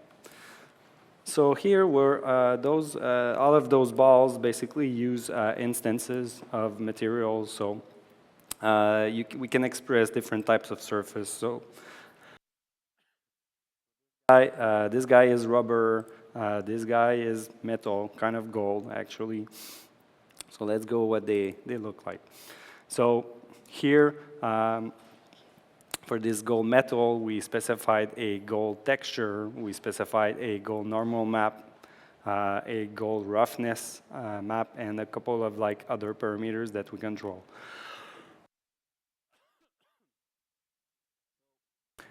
You see that there's a checkbox here. So basically, the checkbox is to say, I want to use this parameter. So if I would uncheck this, it would stop using the metal gold texture that I specified, and it would revert from the texture that's set at the material level. Turns out that we use brick to build that base material. So back to gold. So if you go down, you can see that like the parent for this object is the master environment material. So in games, we like to do master material so that we can control the cost, and it's a good way to have like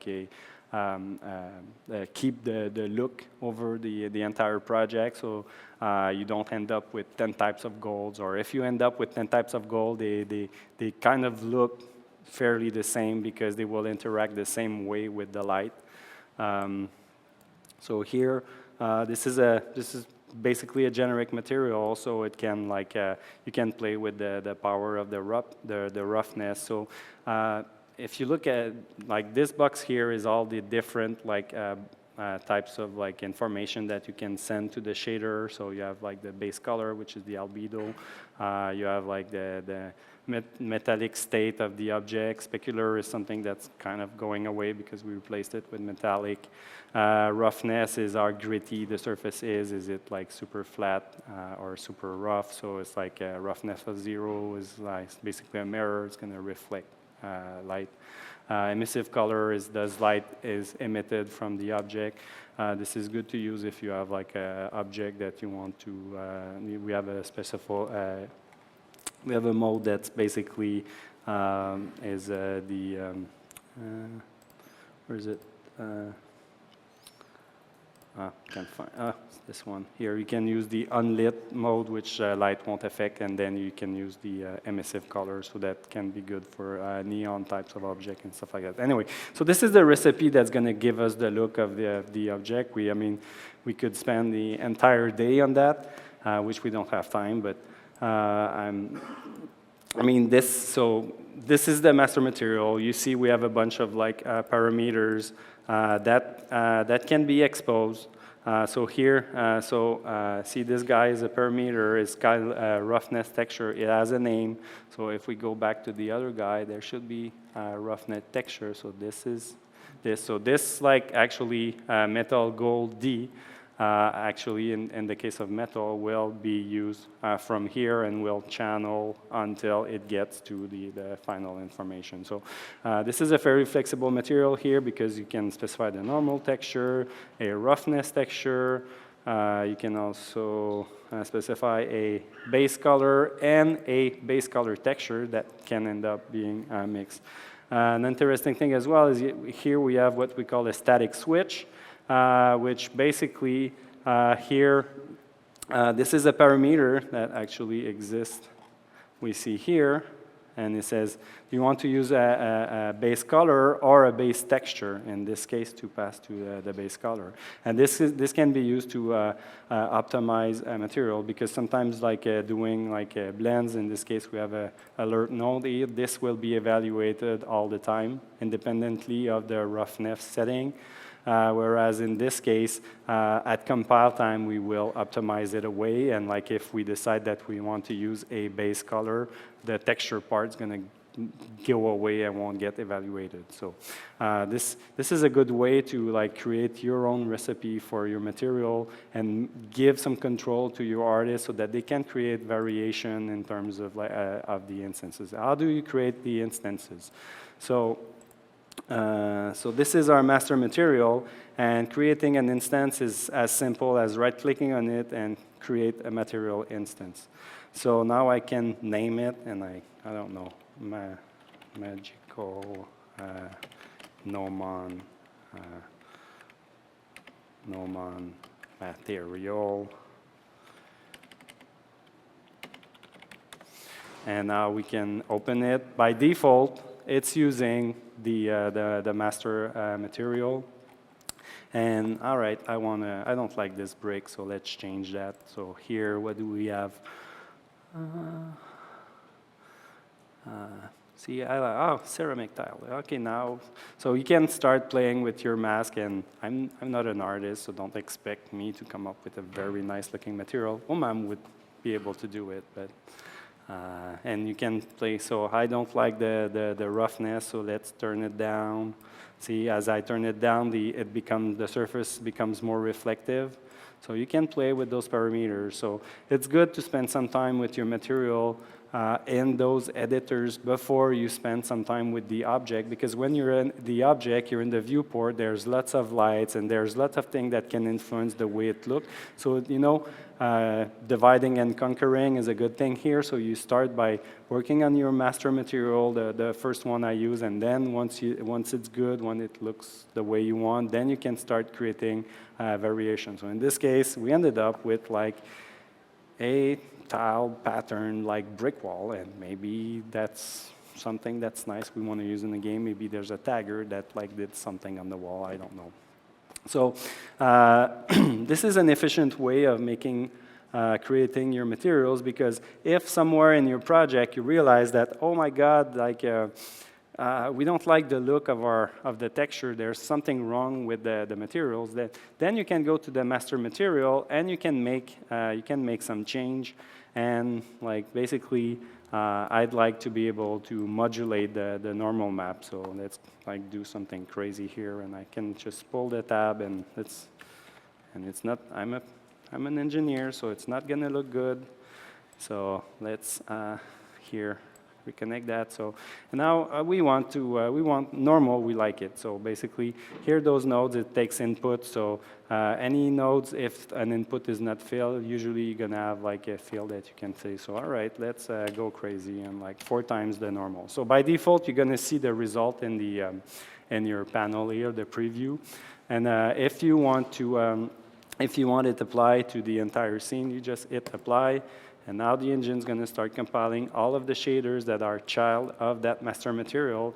And as you see it compile, actually this guy I saw pop. So now all the normals are multiplied by 4. So, and that looks magical. I like that actually.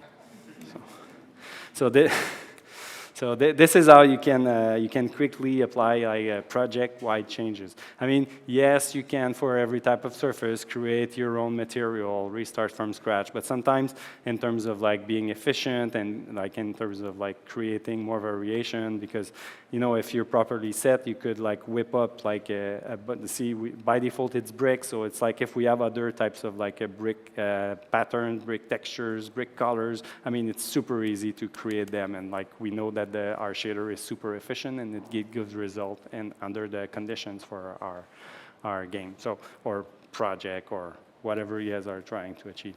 So this is fairly flexible, and actually I went ahead of my PowerPoint. So master material, we already touched it. So master material is the base recipe that's going to be used by the other materials. So there's a couple of like rules or like tips that it's interesting to follow. So usually don't try to have one master material for the entire project. You're going to kill yourself. You're going to end up with like a super complex material with like hundreds, if not thousands of nodes. And then the maintenance of that master material is going to become a nightmare. And there's probably going to be one guy that still has the courage to go change it. And when he's sick, everyone goes crazy. So, so it's probably better. Rule of thumb is that you can have like one for environment object, one for character, maybe one for weapon, because in games we like weapons. So it depends on the type of object, what's gonna happen to your project. You could have multiple also for different types of character. If like, I mean, the PBR renderer is really good at like mixing different type of surfaces with like all of those masks that we talked earlier. So you can have masks that define some like parts of your object that are more metallic and other that are more rough. So you could technically express multiple types of material within one material.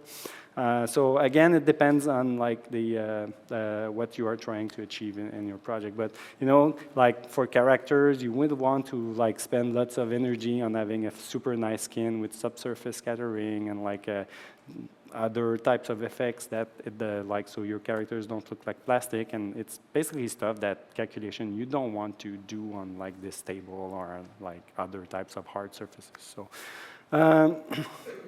yeah, so essentially this is the thing. Don't try to make like one master material for everything. So a bit of things that you will want to use. So there's the RGB mask packing that we already talked. I mean, this is pretty useful. There's material functions. Material functions are basically a graph segment that you predefine that you can reuse across your master materials. I won't cover them, but it's easy. You kind of make your recipe. You select all the boxes that you want. You right-click on it, and you're going to have this nice option, Make Master Material, and then you can reuse this node graph in multiple materials. And again, this is an efficient way of like simplifying maintenance, because if you realize that your calculation was wrong or you want to do something, then you can go change this material function, and all of the materials using the material function are going to get updated.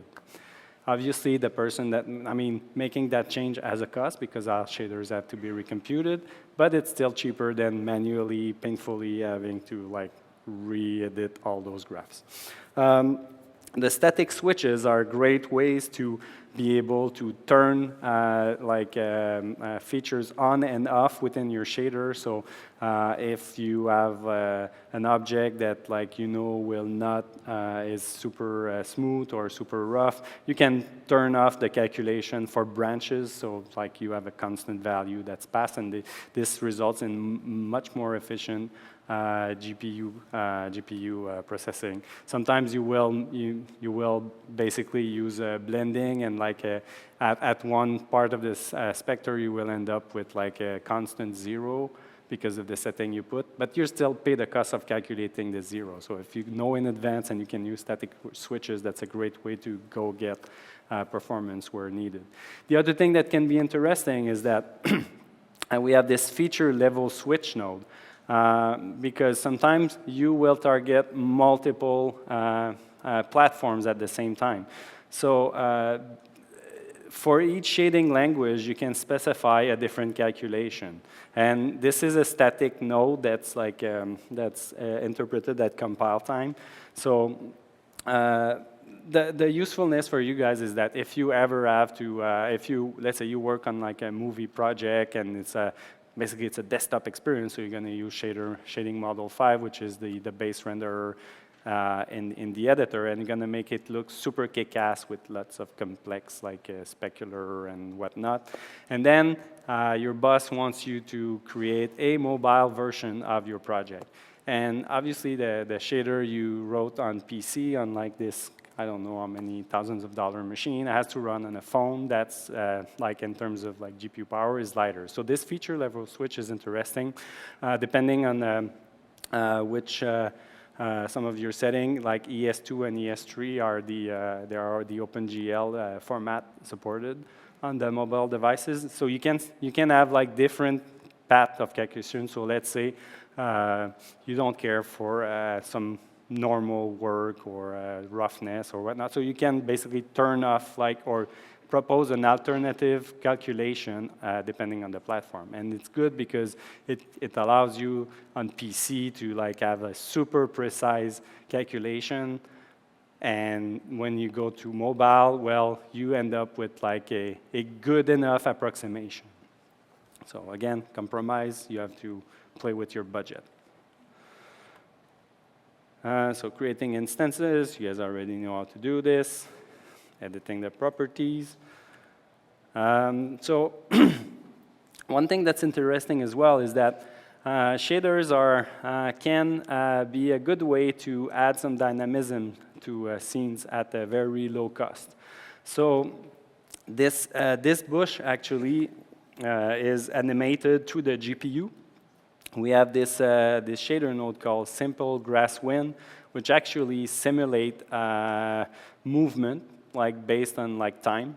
And you can actually use that to play with the world position offset value, which basically you can move vertices. And so earlier I lied, I was saying you that the static meshes cannot change, but they can change to world position offset. The thing you need to know though is that this changes is purely visual.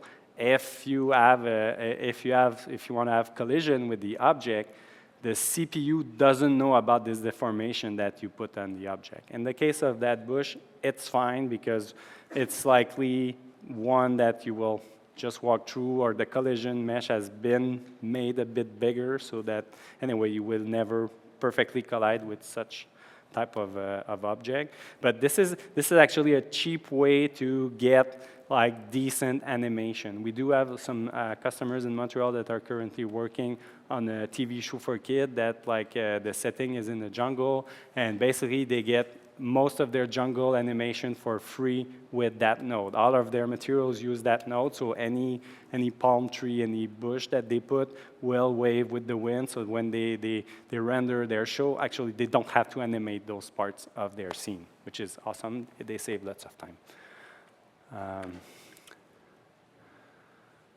So this is an example of how you do this. So earlier we talked about the different like translucency mode. So this, like I was telling you, we have like translucent mode and mask mode. So this is expressed through the blend mode setting, which is actually here.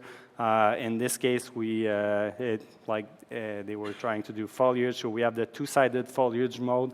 By default, we will do what we call back face culling. So we use the normals of the triangle to figure out if we're looking at the triangle or at the front or at the back. By default, anything that we look from the back will not be displayed. Usually this is because the objects are closed, so you don't want to pay the cost of rendering triangles that you would not see anyway. But in some cases, if you have very thin surfaces, as this example, which are basically flat plane, you will want to turn on the two-sided mode so that we don't check the normal to decide if we display or not. We just display. So here, as you can see, they have a very simple texture, which basically they have one texture that contains the base color and the alpha color, and they also add the normal map, and they combine that with the world position offset through simple glass. Actually, world position offset is fairly powerful. You can I don't think there's a limitation as to how much you can move your vertices around. Actually, we have a couple of DJs that really like that, so that they can have sphere that modulate to the beat of the music, and it creates some sorts of cool effects. This was what I had on materials. Any question on your side, guys?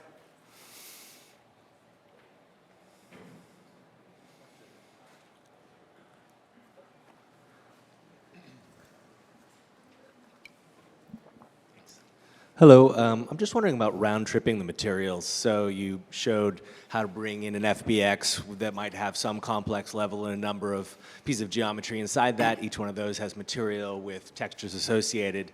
I then upgrade those materials inside of UE4, and then I need to replace those materials. Can you give some guidance on how best to do that? It seems like it's pretty manual at this point. Well, as far as I can tell. So we do have support for very basic material by default. We will carry on your albedo color and a couple of base map. We don't.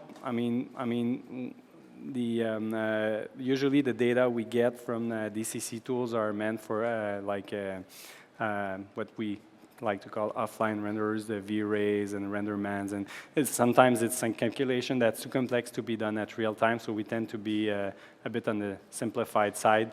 And usually you can take this material and start iterating on it and making it better for real time, get the look that you want. And what about more specifically, say the textures? You get a whole bunch of PBR with textures that come in. That material will certainly need to be upgraded, but then new textures get upgraded. Is there any way to kind of magically make that happen? Well, it is actually automagic. Whenever you change one asset in the chain, the entire chain gets updated because Unreal works through a referencing system. Actually, let's go back a couple of I talked about the migration step, which I did not show for some reason, but as an example, let's say I want to migrate that grass. So if you look here, and it's an exit action and migrate, and basically, don't do that. So this tells me all of the assets that are actually used from the grass. So as you can see, it still uses the master material and the brick clay texture. You have the ground grass texture, and those are actually this is the path in the inside of the content browser, which reflects in your file explorer. So if you happen to update, let's say this T ground grass D, which stands for texture, ground grass, D for diffuse, because it's it used to be called diffuse because now it's called base color. But so if you update this grass and this grass instance material will automatically inherit from the change you made on that grass. So there's no manual operation once those links are created. The only manual operation is to actually accept the auto import that's suggested by the editor. So, does that answer your question? All right. Okay, we have another question right here. Interested in scripting the creation of material instances based on master material. So I'd have a text document that would point texture assets to slots in the material instance. But I ran up into a problem. I wasn't able to access or change the static switch parameter in code. Do you know if there's a way to do that? You do that through a C++ plugin, or? Yeah, That's a good question, actually. I'm surprised that you have not been able to it's not do that. Straightforward, but it seems really valuable to be able to change the static switch parameter through C++. Yeah, the other thing as well is that we're looking at bringing Python to the editor. This is Excited about that. This is purely for importing and managing data at the content browser level. I would suppose that this is the type of operation that's going to be made easier with Python. Cool. Any idea when that'll happen? Soon. Thanks. There was Okay, one can I there go to and this one one there. first? Hi, it looks like I can save out materials just by migrating them, so I could migrate them to any scene I want to, right? So you don't migrate between scene, you migrate between projects. So So I could migrate one material to another project, right? Yes. Is there a way of building up a library of materials somewhere? not yet. I mean, I keep bugging the developers that I know you guys would like to do this, like have a centralized material. You can create asset packages, which ends up being copied under your project, but it's not an external source. But right now, the best thing is to use the migrate tool. Okay. And migrate is basically just a copy operation that's smart enough to know everything that needs to be copied. Thank you. Thank you. Hi, I saw you doing the simulation, putting certain offset value on the alpha map that you did for the tree. Can you just extract like a force or any turbulence value and put that data inside the simulation that you did in a wall position? No, unfortunately, you can't. It's just a calculation that's that dies with the frame. Unfortunately, No. you would have to use other methods to be able to do this. Okay. Cool. Thanks. Anyone else? Any other questions? Oh, In the- there's in a the question back. at the back here. In the back. Oh, there's there's two two. questions There's two. at the back. Hi there. Are you able to integrate your own custom shaders like with HLSL and have them show up in the graphs? That's an awesome question. We do have a node that's called a custom node. And basically, it's kind of like, this is actually your the place where you can type your HLSL. In this case, it's kind of like super simple. But so you define the output. Basically, it's a function. So you define your output, and then you can start typing float, blah blah blah, boom boom. The thing is that you're better off like editing your HLSL in another editor and then copying it there. But yes, you can bring in your own custom pieces of calculation if there's something you cannot find inside of our pre-available nodes. So are the channels exposed, and so you're able to hook up other channels to your shader? Well, usually this is at the pixel shader level, so I'm not super familiar with like everything that's exposed there. So I will invite you to have a look at the documentation, which should tell you how you specify the input, because you basically get access to a color and you output like a color. So you should. I guess it depends on like how those the connections are done. So, but again, I'm not super familiar with it, so you're probably better off looking at the documentation. Sorry. Okay, thank you. Hi, I just want to know if there's a way of combining like the multiple material IDs you had and textures into one inside of Unreal. I've done it with exporting a couple objects and you get one material, and that's for reducing draw calls. Yeah, we actually in the next section I'm going to talk about and Omam's going to cover that a bit. But there's we have a merge actor tool which can actually take care of that. It basically bakes down all material IDs within one, and but there are some caveats there. But yeah, essentially the merge actor tool can do that for you. But on just one object, I've done it with two objects, but I haven't been able to do it with one. With one? One object. One act. Yeah, it should. I mean, it should work. Frankly, I'm not sure what to answer here. I don't think I've ever tried with one, but technically it should work. Or if it does not, that's probably a good suggestion for future development. You should take a note about this. Someone, Louis or Claudette? Okay, Martin. Anything else? So we can talk about performance now. All right. So, performance, it's important because you guys want to work fast. You guys want to make like informed choice. You guys want to be able to review often what you're working on. Because if you work on an Unreal project, you don't have to wait like an hour, 2 hours, 3 hours before you can see the result of your work. You basically see it like within like at best minutes. At worst minutes. If you have like if you change your master material and you have like hundreds of material depending on that one, material instances, well, it can take a couple of minutes to compile. Actually, sometimes we do get some project from our customers earlier, Brian showed you the Fortnite launch trailer. This is actually a project we built in Unreal. It runs in the editor. And that project, I think it has 25,000 shaders. So the first time you open it, you go take a coffee and you come back a couple of minutes later, if not half an hour later. But the good news is that this operation only happened once.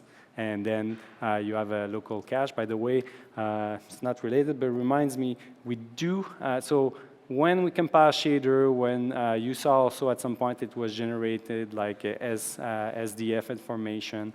So you end up with a local cache. We do have a feature that we call the network DDC for derived data cache. This is basically a plain folder. You have to set that up to the INI files of your project, and basically all of the clients will look at this network location, and it's going to generate a common cache. And this is a bit of a hidden feature, but it can save lots of time, especially if you try to open the Fortnite project, because I opened it already, so the 25,000 shaders are already compiled, and if you're set up properly, they sit on the common cache, so you can basically just copy it to your machine. You don't do it, the editor does it for you. So the network-derived data cache, this is something you guys should look at, especially when the project gets big. It's well documented, actually, and it's super easy. Basically, it's just like a plain network folder. You put the path in an INI file, and boom, magic, it starts populating itself. All right. So we'll touch a couple of points that have an impact on the performance of your project, some are also on the look of your project. So first thing, texture streaming. Textures in the types of experience that we build, even in games, they represent close to 50%, if not more, of the total bits, all the bits that goes in the project. In the last game I worked on, for a 45 gig Blu-ray, we had 20 gigs of compressed texture. So it's even more than that. This is crazy. Usually you don't want to have them all loaded at the same time. So the engine can be smart and will actually just load the MIP it needs. And basically, if the object is far, it doesn't need to have that nice 4K image that you want when it's really close to the camera. In your case, if you're trying to produce TV shows or other super high quality imagery, you might not want actually texture streaming, because texture streaming, it's nice for runtime because it reduces the pressure on memory, but it also has the effect that if you get close to the object too fast, the proper MIP is not going to be there, and the engine, instead of blocking and stopping, it's still going to keep on going, but it's going to use whatever's available. So you're going to end up with blurry objects. Sometimes when you launch the project, it's all blurry, and suddenly it's all clear. This is texture streaming doing its thing. So there's actually you can specify the pool size. So basically, this is a cache that we manage, and we like move things in and out as required. But the cool thing, if you're trying to do like a movie or TV show, and you don't want that because you don't want to have to restart your rendering because like a MIP wasn't there, you can turn it off just by setting its size to 0. So here you see console. Console is great. It's a way for us to extend the editor without the need for super fancy UI sometimes. So basically, if you hit it's kind of the tilde key, it's kind of like the key on the top left corner, just under escape on your keyboard, and you're gonna have like this console that shows up, and you can start typing. So in this case here, it's our streaming. And you see we have autocomplete, so you have all of those things. So, oh my God, what is that? So you can like try, you can't break anything. Worst case, you just don't save and you reload the project. As you've seen, I've kind of broken my project, and if I want, I will just not save so that next time I do this presentation, I can reuse it. So in this case, so streaming that, what's it, is pool size. So in this case, so you can use the arrows, or in this case, I have just this one. And if you just like type it without any value, remember we had the output log. So if you go there, see, in this case, if you just type it without specifying anything, it tells you the current value. So right now, the pool size is set to 5,000 megs, sorry, so that's 5 gigs.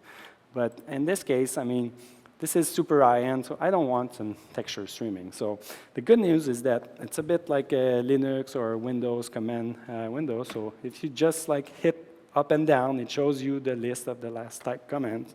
So in this case, I want to turn it off, so I'm going to set the pool size to 0. Boom, we don't have texture streaming anymore.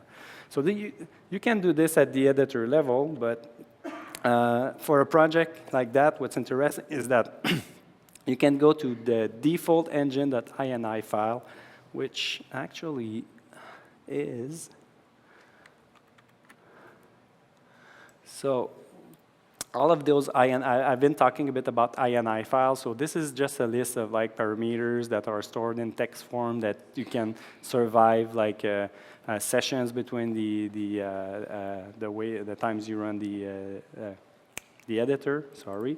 So if you go in this config folder under the root of your project, you're going to find all of those INI files, and actually playing with those, you can break stuff, so you have to kind of know what you want. So this is why you can start by like tweaking it, finding the proper values inside the editor to the console, because those changes are not permanent. And then you can come to the INI files, you open them, and they are plain text files. So look a bit like unformatted XML, so it's not really super difficult. So in the case, you just need to know the proper section. So in this case, for the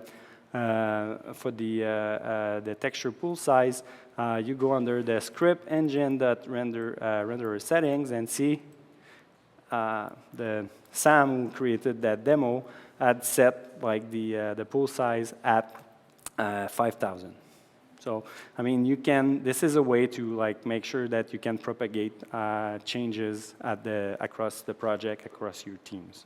So, and you can really break stuff there if you don't know what you're doing. So I recommend really making sure that you find what works for you, and like while in the editor, and then go change those files. So here, automatic LOD creation. We already kind of covered it because we had a question, but one thing that's interesting is that you can actually specify some parameters that are used across your objects for the generation of LODs. So we had texture groups, which were a way to specify parameters for depending on the intended usage of textures. We have LOD groups. So, and I guess there are some defaults. Actually, there are some defaults, and you can edit them actually if you want. You can probably create your own as well if there's a category that's missing for you, depending on the again, depending on your project. So here you can specify how many LUDs. So here in this case, small props have 4 LUDs. And every time we go down 1 LUD, we cut the triangles by 50%. So that's our kind of like good rule of thumb, so that you can have like a basic result that you can refine if required. I mean, the nirvana here is to find magical parameters that work all the time. Unfortunately, it's really difficult. If you succeed, good for you. Otherwise, you might have to go tweak a bit. But it still saves lots of time. And it's good for performance and graphic quality. Manual LOD setup, again, we did it already, so you can like play with the number of LODs, you can play with the amount of decimation. There's a bunch of parameters that you can play with. Those are explained in the documentation. Again, experiment, play with the engine, play with the editor. Until you save, you can't break anything. So that's the best trick. I mean, sometimes I talk to people and they're kind of afraid that it's going to break if they touch it, but just don't save. And we also have like undo and lots of operation as well. So this we kind of like talked a bit. So you can adjust and tweak your LUD. You can either let the engine auto-compute the distance at which it's going to switch your object. Obviously, we're making an approximation based on what we call the current screen size. If it's depending on the object, sometimes it can be an object that's fairly empty or fairly dense. Sometimes the result of the computation might not be super as good as they could be, actually. Also, it's possible to add the static mesh actor level, so each instance in a level, you can force an LOD model, or you can play with the minimal one you want to have. That can be interesting for landmarks, if you build cities, or if you just don't want LODs to kick in on an object that has LODs.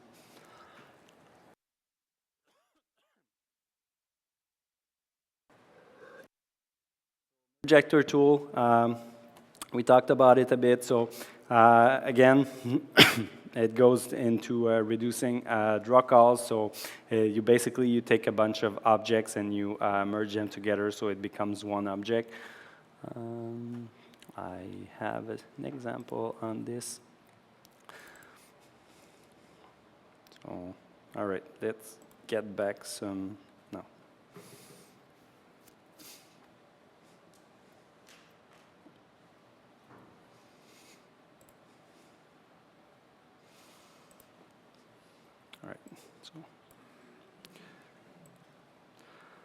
So here we have this island, which is likely gonna end up having a water shader appear at some point, or maybe here is just the island. But I mean, this island is composed of like a bunch of like static meshes.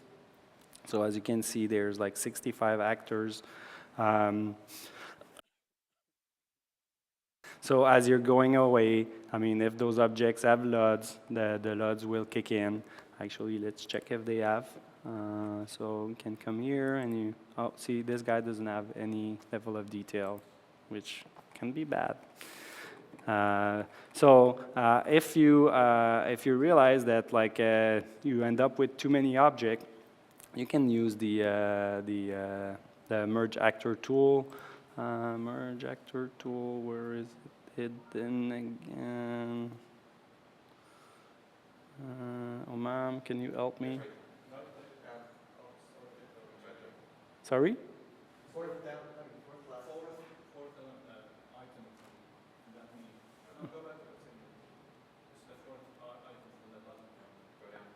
All right, here you go.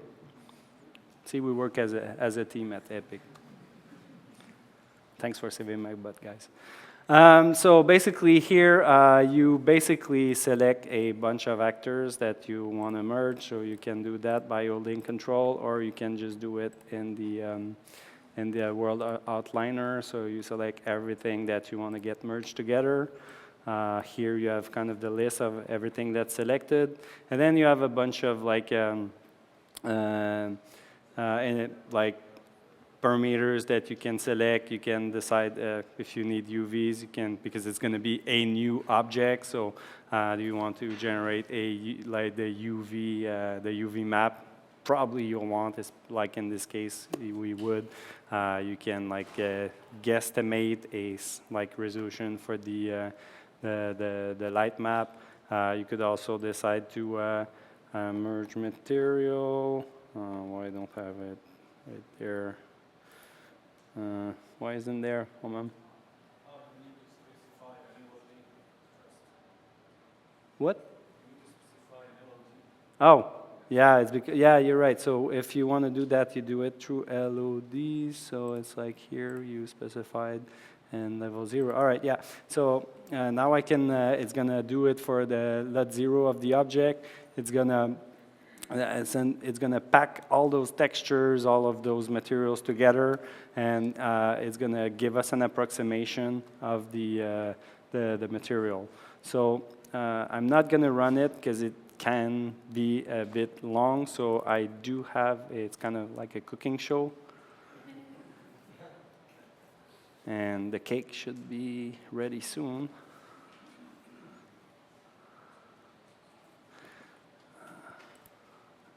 Ta-da! So this is the same geometry baked as one object. So as you can see, it kept most of the details. It looks fairly the same. This rendering, this aggregate is much more efficient than the other one because, as we discussed earlier, this will what's going to happen at the GPU level is that it's going to set up all its internal state to be able to process that single material, and then all of the triangles inside of that object, in this case it's 51,000 polygons, are going to be rendered in one shot. Whereas in the previous scene, we had 14 materials. So it's like those 51,000 triangles would be rendered in 14 distinct shots. So I think I do. So see, this is the result of the of the merge. You can see that it packed all of those textures together. You have like the resulting material, so it's kind of doing a good job for you. You can also do it in your favorite package because sometimes you're gonna have a bit more flexibility. In this case, we just blindly merge the actors together. So any face that ends up being hidden because of like two objects being merged together are not taken away. So maybe you could be a bit more aggressive and do your own cleanup in a like DCC package. So hierarchical level of detail tool, HLUD. This is actually a fantastic tool because so far we've talked about level of details on a per object basis. But what happens if you build a city and you end up in a situation where, I mean, even though you will, as you're moving across your city, the far buildings or objects, fire hydrants or like mailboxes and whatever composes a city, I mean, although at some point you're going to end up with like a very simple object to render, you might still end up with too many objects. And we do have some modes where you can like decide to call object, not display them if they're smaller than this or further than that. But sometimes it's not possible. So what you can do is you can use the hierarchical level of detail tool. And this is basically a mix between LOD and merge actor. So the hierarchical level of detail will basically clump up object based on proximity and generate like another level of detail, which is the aggregation of all of those objects together. So you keep the complexity of your scene, but in terms of rendering, well, you get the benefit of like less draw calls. So I do have a sample for this.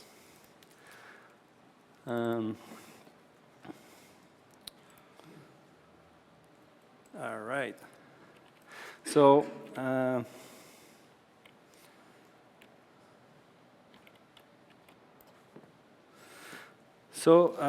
in order to be able to do this, you basically have to go to the world settings, where are they?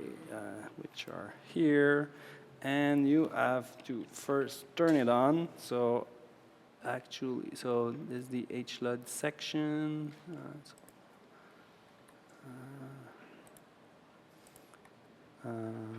Okay. Actually, well, sorry about that.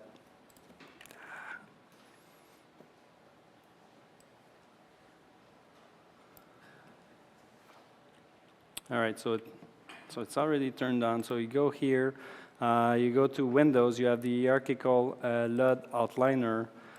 So basically, this is the way you define some parameters that can allow the editor to generate some clusters. So clusters are basically groups of objects. We try to make it a bit like light for you, so you don't have to painfully manually create all of those groups. So we have like some parameters here, the desired bound radius, which specify the size of those clusters. There's some like percentage, and you have to kind of play with those depending on your scene.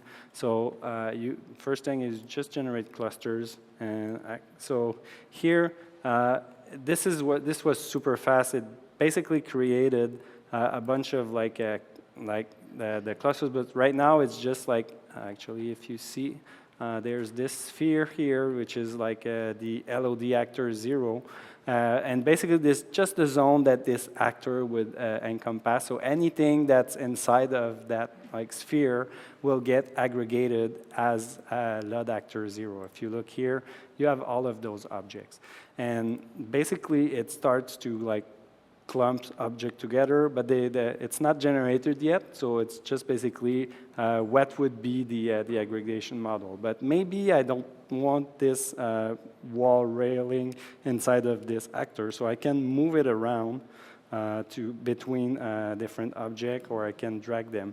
So you can play with that. In this case, maybe like, I don't know, this is 1500, so remember we're in centimeters, so this is 15 meter. Maybe it's a bit small, so let's try with like 20 meters. So you can change that. You have to regenerate your clusters. So basically you end up with those new, where's this one? Let's try to find them. All right, so see this, it's a bit bigger, maybe it's gonna give better result. I mean, again, depends on your project, you have to play with it. Once you're satisfied with the grouping, you click the Generate Proxy Mesh object button. I'm not gonna do it here today because this can be long depending on the size of your map. This is a very simple map, probably takes a minute, but if you look at the fairly big space, like a city or something like that, might take an hour, or I'm not sure. So again, I already had a baked cake.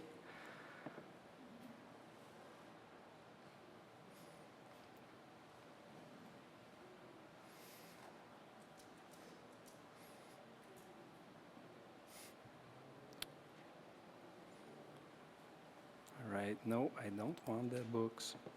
All right, so now if you look at that map, we still have those objects, but we also have those LOD objects here, which are the aggregation.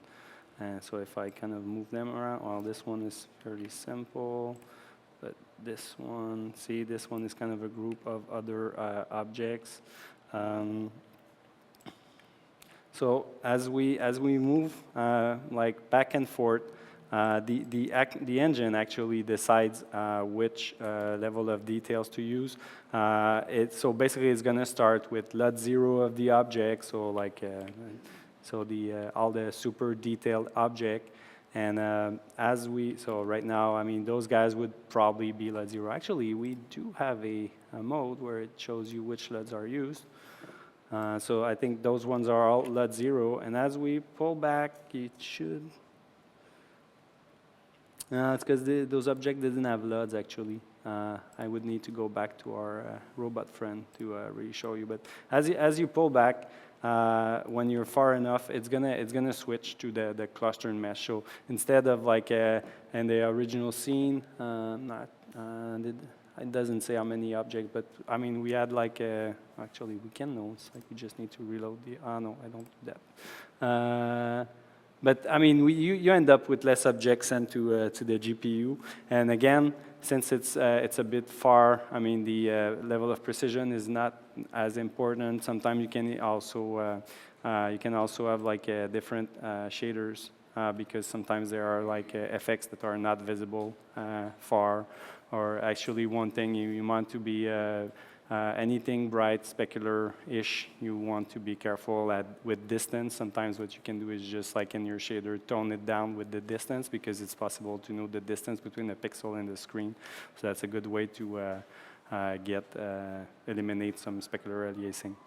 So actually, I do have a couple of sites that detail. So yeah, so actually you need to go to world setting, enable, because I didn't find it because I needed to check hierarchical LUD system. So you need to enable it, then go there, create your clusters.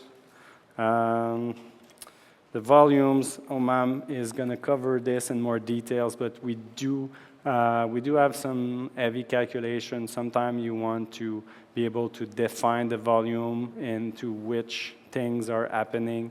So we have the light mass volume, which basically allows you to specify some parameter for different zones in your level. So as an example, if you're building a city, maybe you're going to have a matte painting of the far, or like a sky map or something like that. You basically don't want static lighting in front of that. You will likely have your artist painted directly in there. So you can put those light mass importance volume that will define where the different where the calculation apply, especially for light mass. It's basically a GI photon-based renderer. So whenever a ray of light or a photon will cross those boxes, we just stop, and it's a good way to have efficient calculation. If you don't put any, sometimes it can tend to be long, especially if you have a super open map. We also have some indirect lighting that we can. So the light mass produce static data for the lighting data for the object. Since version 4.18, we also have like a indirect volumetric information that can be applied to dynamically lit object. So it's an approximation of the static lights based on like, I think it's a voxelized solution. We used to have like nodes with distance, but like, so we get that better with this voxelized solution. It gives good result. We also have like as I was discussed a bit, the call distance volume. So depending on the size of the object and the distance with the camera, should they be displayed or not, can be interesting sometime. The lighting mode, actually I'm not going to spend much time on it because I know Omam is going to touch it, but so we have three types of lights. So static, which is used to generate light maps. We have the movable, which you can like move around, play with intensity, change color in real time. So those are expensive, but you can get really cool looking effects. And you have the stationary, which is a middle ground. For stationary light, they contribute to light maps. They also light dynamic characters, and you can play with their intensity and color in real time, but you cannot move them. When you work with light mass, if you go to the build panel, you have multiple quality level with light mass. So preview mode is the fastest one. Production tends to be really long, but it's going to get rid of all of those like GI blotches, when you have like pixels that are unrefined and unpolished, production can tend to get long, but you have to be smart with the amount of lights you put in your scene as well. So you can put as many as you want, but there's a cost, but sometimes it's nice. And on the right, it's basically, this is an example of like the kind of like the cost in like sorted things. So static light are cheaper than stationary light, than movable light, and you have the level of quality for the light maps intertwined there. So it's like previews, cheaper, faster. It's approximation, but it's good enough to like start putting your lights, and then you have medium quality, high quality in production, which is the one you want for your final experience. Shadowing, I'm discovering this afternoon, so I'll pass on that. So post processes, so basically full screen effects, you can like apply like blooms or like a color correction, lens effect, auto exposure. So there's lots of things that can be done there. So this is using volumes as well. The reason is that in an interactive experience, it allows you to have different environments. So like this room would have a post-process volume, and when you walk out, it's going to be another post-process volume because the lighting condition changed, because maybe we want different effect. The engine is smart, and it's going to blend the settings as you move between the volumes, so there's no discontinuity. Reflection. We have a couple of ways to do reflection. So we have the screen space reflection. This is an approximation based on the calculation done through the Z buffer and the information that's actually on screen. So anything that's not on screen cannot be part of screen space reflection. If you are using it inside of your project, you will see that there's usually kind of a band around the screen where the effect is not totally correct because it's missing information. Screen space reflection is still good if you have like fixed cameras and you can control like what you have. You will you can get like good result, and it's fairly cheap. You have like the sphere reflection probe. So this is an example of, so basically this makes a capture of the environment, and the renderer based on the roughness of the object will like start like to throw rays and like go fetch inside of this sphere probe. We also have like box reflection. So box reflection, like the sphere probe basically does like one capture in the entire environment. The box probe, actually it's like 6 sides. Those things can either be static or dynamic. Static in the sense that they are calculated once and they stay as they are during the experience. You can set them so that they refresh at runtime. But there's a cost. A box has 6 faces, and you already render your scene once. So if you turn on like auto refresh for box reflection probes, you're gonna render your scene 7 times. There's a cost. Maybe that's what you want. Maybe you are in a super reflective environment and you want to have like magical reflection of your character with the world, and go for it. Have fun if that's what you're looking for. If you want to do a mirror, we have a planar reflection. So this one is kind of like a second rendering of your scene, but it can give really great results. Like in this case, you can see the rocks formation reflecting on the water, and the shader has some like shimmering. So there's going to be some deformation / refraction applied on it. So it gives very interesting result. By default, I mean, you can select the resolution of the reflection captures. The higher the resolution, the higher the cost at runtime. So you have to be cautious about that. If you want like sharp reflection, crank that up. If you are okay with blurrier reflection, which can be fine in dark environment and like with heavy post-process, well, you tune it down. I've already showed you a few of the debug modes. So let me go back to the editor. So if you go here, you have the optimization view mode. So you can see here is like our shader costly. Do they do lots of operation on the GPU? this map is like the shaders are not really expensive. What's the density of the light map? This one we had a look already, so you can see that, oh, this small ramp here might be, actually there's here, see we have a red mark, so probably there's one, this polygon has not been properly unfolded in the UV map, so there's probably way too many pixels that are directed toward that area of the map. So, so you can play with that. I talked about stationary lights, so we have a maximum of 4 stationary lights affecting an area of the world, so we have a mode that will show you this by like changing the color every time a pixel is touched by a light, so you can use that to tune your scene. Yeah, that's the same.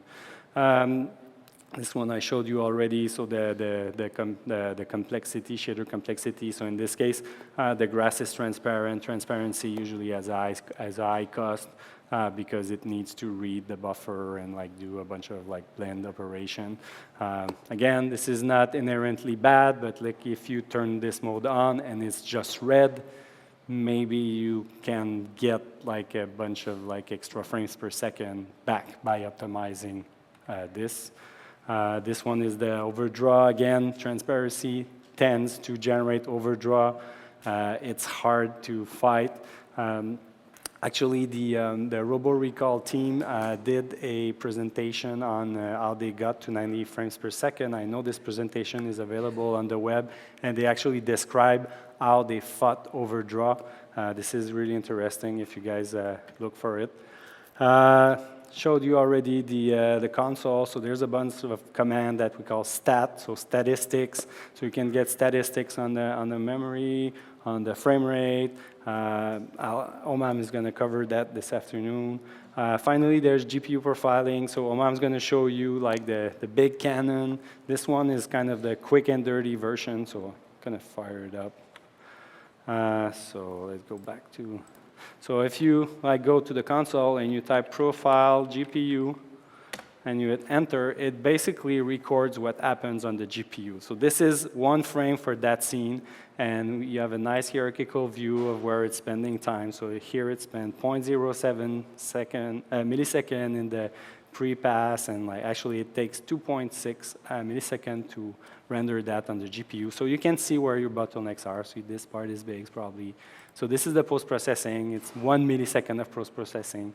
The cool thing with that is it shows you quickly where you need to check if you have issues with your GPU. You can also save them and load them. So saving them allows you to send them our way, so we can help you figure it out. So we keep our jobs. And I'm about to get kicked out of here. So yeah, so those are basically the different like reasons you might have problems with your GPU, and yeah, and we're at the Q&A now. Questions? Omam's going to cover performance deeper this afternoon. So I have a question about the HLOD. Yes. So it does keep the clusters in the scene, so when you get super close up, then it still loads the base LOD, but once you go all the way out, it just switch all those meshes into the HLOD. Is that correct? So what's going to happen is that, so you're going to start with all of those objects, so all at LUT 0, and then they will cycle through their LUTs until they get to how many LUTs they are. And at a certain distance, all of those objects are going to stop being displayed, and the HLUT version is the aggregate is going to start showing. Okay. I think. All right, one last question before you guys get your lunch. Everyone got hungry. They're like running.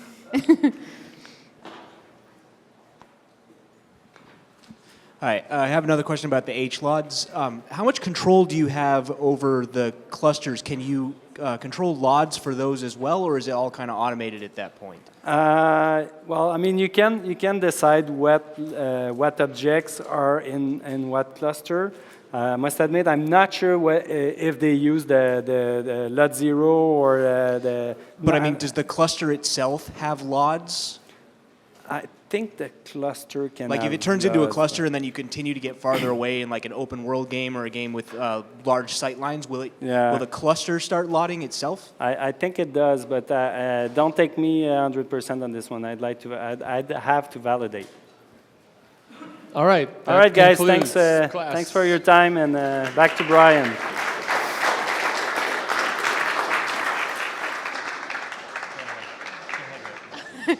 I'm just going to close. We're just going to close down the live stream now for a few minutes. So thank you to everyone that's joined us online. There's a couple hundred of you, so thank you so much. Thanks for chatting with us. Everyone here, if you haven't already run out to the food truck, plenty of food there. It's the Hungry Nomad food truck. They're awesome. Please go enjoy. The gallery is open as well.